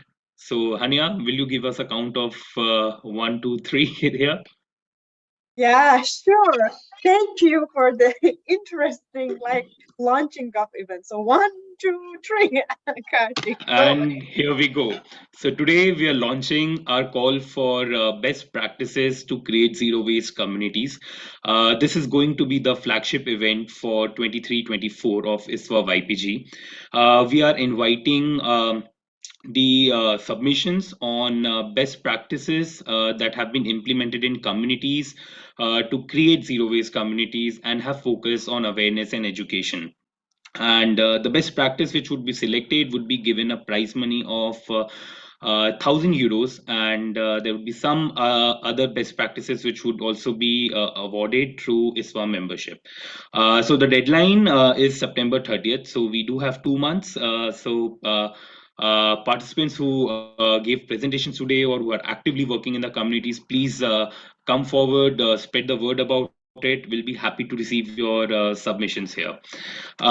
Just a short timeline how we are organizing our flagship event here. So we are launching the call today. And the deadline for submissions would be September 2023. By November, we would be announcing the winners, and then all the submissions which are credible enough and are selected by our evaluation team would be converted into fact sheets. These fact sheets would be getting the visibility on UN Habitat's Waste Free Cities programs website and ISWA website. They would be part of our knowledge platform. And based on this fact sheets and the submissions that we received, we'll be doing some regional focused webinars to promote the overall cause of education and awareness in the waste management space. So I look forward to your enthusiastic participation in it. And over to you, Hania. Thank you very much, Karthik. Thanks for this interesting and amazing news. So who are today present at this conference had the chance not only to hear those many interesting presentation, but also having this exciting news. I hope that you will be ready and submitting some case study to this initiative. So our next, I will again share my screen. The next working group will be regional networks. Unfortunately, the chair and vice chair couldn't participate today. The chair is Adeline, and the vice chair is Lorena from Brazil. Regional chapter is one of our interesting working groups. And this is basically, there's a concept in young professional group that in a country level, if you have 3 young professional members, they can create a local group and a local community of young professionals, and you can address more local issues and work more locally. That is why this is a very interesting, and to be part of a local chapter, you won't need to be like an official member of the young professional group. As I said, there is only the need for 3 official members to create a local chapter. So, so far, okay, let me put it on there. So far, we have various number of the country level local chapters, Colombia, Brazil, in all the continent. And as you see, Spain, Nepal, India, Malaysia, Pakistan, and soon the South Africa, Norway, and Singapore will come. I will show you some activity of the local chapters. This is the local activity of the Colombia chapter last year. They had a very interesting face-to-face event with the sponsoring of the Tetra Pak Colombia. It was like a workshop, and they had also morning cafe with some expert to talk with them and put them in video in the YouTube so that the people can use it. From my chapter, we had also online get-together, and we had also in the in the context of a scientific conference, we had the chance to plan a site visit from an old landfill in Hamburg, and that is also our lunch in the IFAD Munich that we could see, meet, and talk and have some workshop. So that is how basically a local chapter works. You can address more, and you can be more local events and communicate and go and have a more in-person events. But after the corona, we faced several problems and challenges in our local chapters. Some countries didn't have membership, or some Although there were some individuals who want to be active. That is why we came with this idea that to merge some of these local chapters to a regional chapters and provide the opportunities to all the young professional who wants to be active and who wants benefit from the young professional group. The first regional group that is to be launched is the African regional group, and I'm so happy that this is the second launch of today and the second exciting news of this year. So I will leave the room to Mark. He is the chair of the regional working group for Africa. Mark, please give us more information about the African regional chapter. I stop my sharing. Thanks, Hania. Let me just share my screen. Can you confirm you can see my screen? Yes, I see. Thank you. So yes, thanks, Hania. We're excited to announce that the African Regional Chapter of YPG has been started.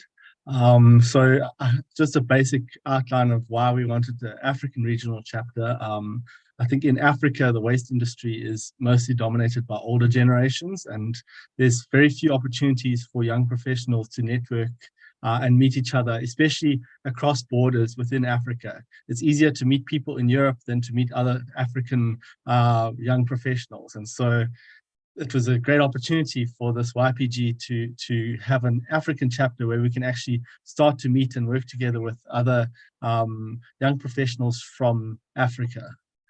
So we have 4 founding members for the African chapter at the moment, and 3 of us are from South Africa, and then Zipporah is actually based in Germany, but she is from Ghana.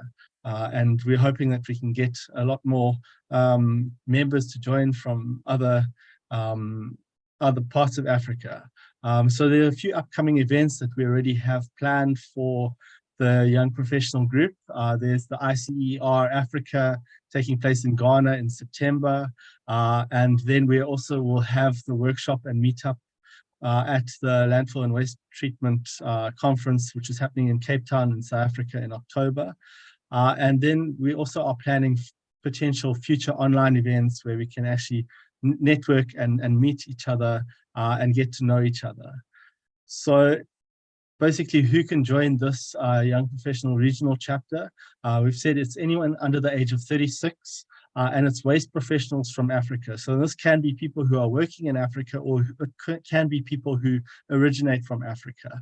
And for this regional chapter, we have said that it's for members of ISWA or any of the national waste management associations to ensure that we maintain it as a professional group. And so if you are interested, if you fall into those categories, please scan the QR code and join our group. We'd love to have you. Thank you very much, Hania. Back to you. Thank you, Mark. Thank you for the interesting initiative. So please, everyone, consider that if you want to be a member of the young professional group, you can find all the information on our website. And you can directly email the working group, the people who you want to be joined. For example, if you want to be part of like African chapter, you can go to the website and find this information there and email them and fill out the form. By any other question, feel free to contact me. You can find me on LinkedIn, and my email address is also on the website. You can directly write an email to me and I will provide you information. So we are coming to our end of the ceremony, and we will have the closing session. So I will invite our speaker for the closing session, Brenda Hanley. I'm honored that last year I had this opportunity to go to Texas, actually in the summer, and know Brenda myself. I'm very excited to see you and meet you today again. Please, Brenda, I leave the floor to you so that other people can also enjoy from your experience and point of view. Thank you. Thank you, Hani. Before you start, so small introduction about Brenda. Brenda is a director of solid waste at the city of Lubbock, and she's a registered professional engineer with about 30 years of experience in civil engineering, with more than 25 years exclusively working on solid waste management. Brenda, we are honored to have you here today, and we are eagerly awaiting for your enlightening presentation. The stage is now yours to share your inspiring and motivational speech. Thank you, Brenda. The floor is yours. Thank you, Amani. It's so wonderful to have been invited to be here with y'all today. This is great to see so many familiar faces. As Hania said, she came to Texas and I'm one of the speakers. So I am a founding member of the Solid Waste Institute for Sustainability out of the University of Texas at Arlington. It is a group that is a research center out of the University of Texas at Arlington, but really the focus is that I've had an opportunity to be a part of is teaching the winter school for ISWA for the last 6-7 years now.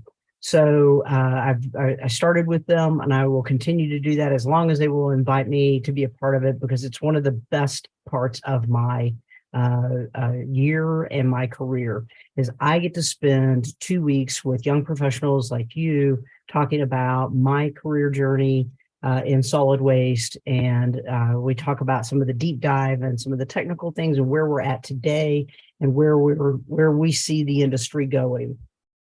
It is maybe I get to impart a little bit of knowledge, but for me, I get so much back from the group. And just the little bit of time I've spent with you this morning, or this morning for me, it's very early in Texas right now for Saturday morning, and I'm excited to be starting off my day this way. But I get so much more out of the young professionals than I probably give to you. This is a terrific industry to be a part of. And it took me a few years as I started my career before I actually got started in the solid waste industry. And once I got into it, I knew it was the place for me. So I am a registered professional engineer in the state of Texas. I am a civil engineer. And as we know, civil engineering covers a variety of different industries, technologies, specific fields. And what I found fascinating about the very first landfill design I did, and expansion on that, is it tapped into every bit of my civil engineering practice. So I got to do a little transportation, I got to do a little water and wastewater, I got to do some geotechnical work, the environmental side, obviously. And so it's really exciting. You know, it was very exciting as I got started on this. And as I have spent all of these years in the industry, I've seen the business change, and it is evolving and growing. And what we used to do, you know, Mark, I'm one of those old professionals, but I'm very anxious to let the young professionals in. It's your turn to shine. But when started, the industry was very different than it is today. And what I think is so exciting about where you're at in your careers, and as you continue to go forward at this point in the solid waste industry, is that there is so many changes that are happening in the business right now. You know, I consider myself a solid waste professional, and we're talking about zero waste. And that seems a little contradictory. I think to me, it's kind of akin to folks that are worried about AI and robots taking away their positions to work. And I don't think that's the case. I think what it is an expansion of an industry that we have worked on. It is an opportunity to develop new and exciting techniques and technologies, and it just gives us an opportunity to grow and develop as professionals. So what I challenge each of you to do, and I do this every time I have an opportunity to talk to young professionals, is don't be shy. Please don't pass up opportunities to engage. The fact that you're involved in the young professional group with ISWA, and for me to have watched where this group has gone over the last 6 years, has been amazing. Don't hesitate to get involved. Don't hesitate to, many of us old professionals like myself are very anxious to talk with you and share with you and engage with you and learn more from you and share what we can to get you on a path to get some stuff accomplished in our industry. So take your opportunities to push the industry, which all of you are doing. You've got all these great new ideas, new technologies, new research that is just fascinating to sit and observe and learn from each of you. It's a nice part of my career to be able to get back from you and continue to evolve as a professional and learn from each of you. So don't shy away from the business. I find the solid waste industry to be incredibly fascinating. I find it to be incredibly challenging. I find it to be never ending. So I know you've got as many years ahead of you as I've had in the industry. What I know is, as a human, we continue to make waste, and we as professionals are challenged to find ways to manage that waste. There seems to be less involvement on the upstream side of this, of how to limit the production of some of these materials, and it continues to fall on us to try to find ways to appropriately manage and address this waste once it's created. I want to encourage you to look at ways to cross those bridges as we continue to evolve and work with other industries, producers, manufacturers, people that are creating these waste, packaging, and see if there's ways that we can work with them on the upstream side of this to try to limit some of the waste that we're dealing with on the downstream side of this. And I think that another part of the industry that I find so fascinating is that you are always dealing with people, and people make this job rewarding, but it also makes it challenging. Because part of, and it was great to see, I caught part of the educational part of this, the working group working on education and outreach. And I've said this before, this is one of the most challenging times to work with people to market and educate, because there are so many different ways. Many of you you get all of your information from either your phone or your computer. And there are still people that get all of their information from a newspaper. I just had the fortune of spending a week with my parents, not necessarily intentionally, but I got a pleasure, and they're reading the newspaper. And so you've got that generation of folks that are still around, that are reading things from their newspaper, to people that are getting all of their information and digesting everything from a cell phone. And it's hard to market and educate across all of those media effectively and all of those different generations, because all of us receive information differently. So working with, as an engineer, I wasn't educated and trained on how to, educate and market to people. So it's been one of these evolving skills that we've had to create and come up with to find ways to communicate needs and expectations on individuals.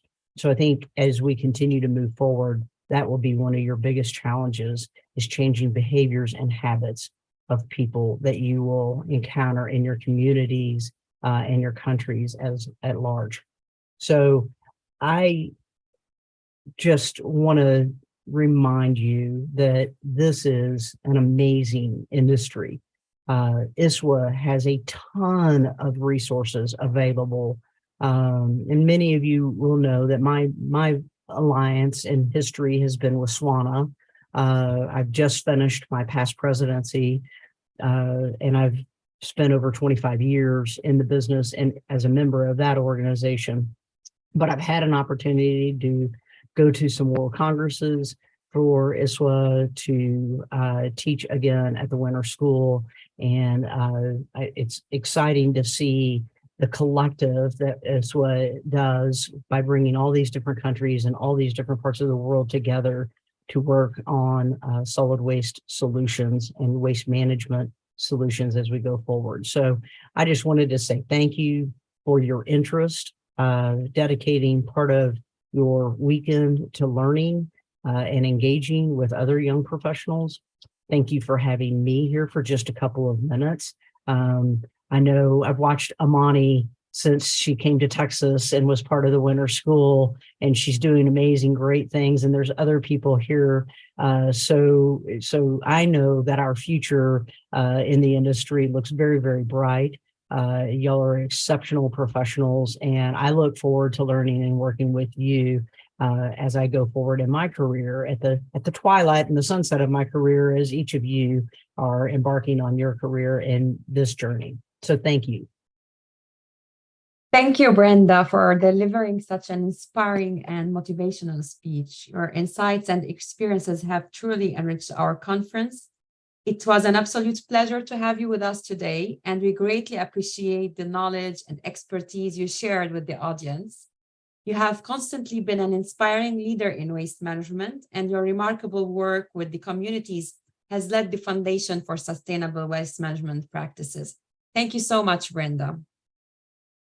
Now we arrive to the closing session of the conference. I want to express my sincere gratitude for your active engagement in the 6th ISWA YPG online conference titled Our Waste, Our Responsibility Towards Zero Waste, Innovation and Challenges in Sustainable Development. It has been an intense and captivating event with our esteemed speakers delivering insightful messages.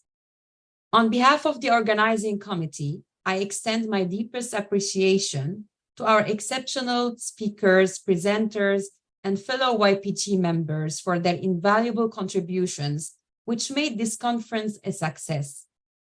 Additionally, a big thank you goes to our global audience, whose presence and engagement have truly made this event a global gathering. I also want to take this opportunity to extend my deepest gratitude to the individuals who have played a crucial role in making this conference a real success. First, I want to thank Aziz for his dedication and commitment. It has been an absolute pleasure collaborating with you, and your contributions have been invaluable. A special thank you goes to Hani for coordinating the special session and learning more about the exciting news and YPG activities. I would like to acknowledge Roland and Noor, who were instrumental in developing the conference marketing materials and website. Ines, your hard work in the development of the conference book has been truly impressive and has added a professional touch to the event. A big thank you to Chantal for efficiently handling all the logistics and ensuring that everything runs smoothly throughout the conference. Last but not least, I want to express my gratitude to Senila for her invaluable support in the evaluation process. Also, a big thank you to Kartik for launching the YPG flagship project called for the best practices for creating zero waste communities with the support of Wastewise Cities UN Habitat. Stay tuned on the YPG platform for more updates and information about this exciting initiative. With this, we conclude the 6th ISWA YPG online conference. I hope you found the conference informative, inspiring, and enjoyable. Thank you all for being part of this exceptional event, and we hope to welcome you back next year for another remarkable conference. Don't miss the opportunity to join us at the ISWA YPG and the Research and Innovation Working Group, where Aziz and I are sharing the group. Stay tuned to the conference website for the announcement of the competition winners, the conference book, and the recording of the conference sessions. Before we end, I invite all participants to run on their cameras for a final group photo, and we look forward to meeting you all in person at the upcoming ISWA World Congress in Oman. Thank you, everyone.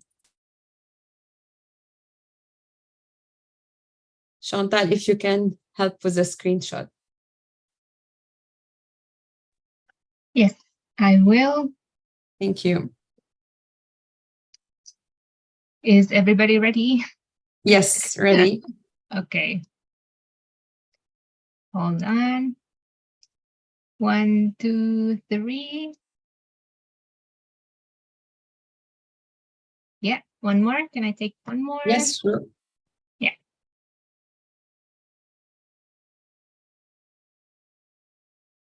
One more. 1, 2, 3. Okay. Thank Yeah, you, I got it. Shonda. Thank you, everyone. Thank you, everyone. Thank you, Amani. Thank you, Aziz. Thank you, everyone. Thank you. Thank you.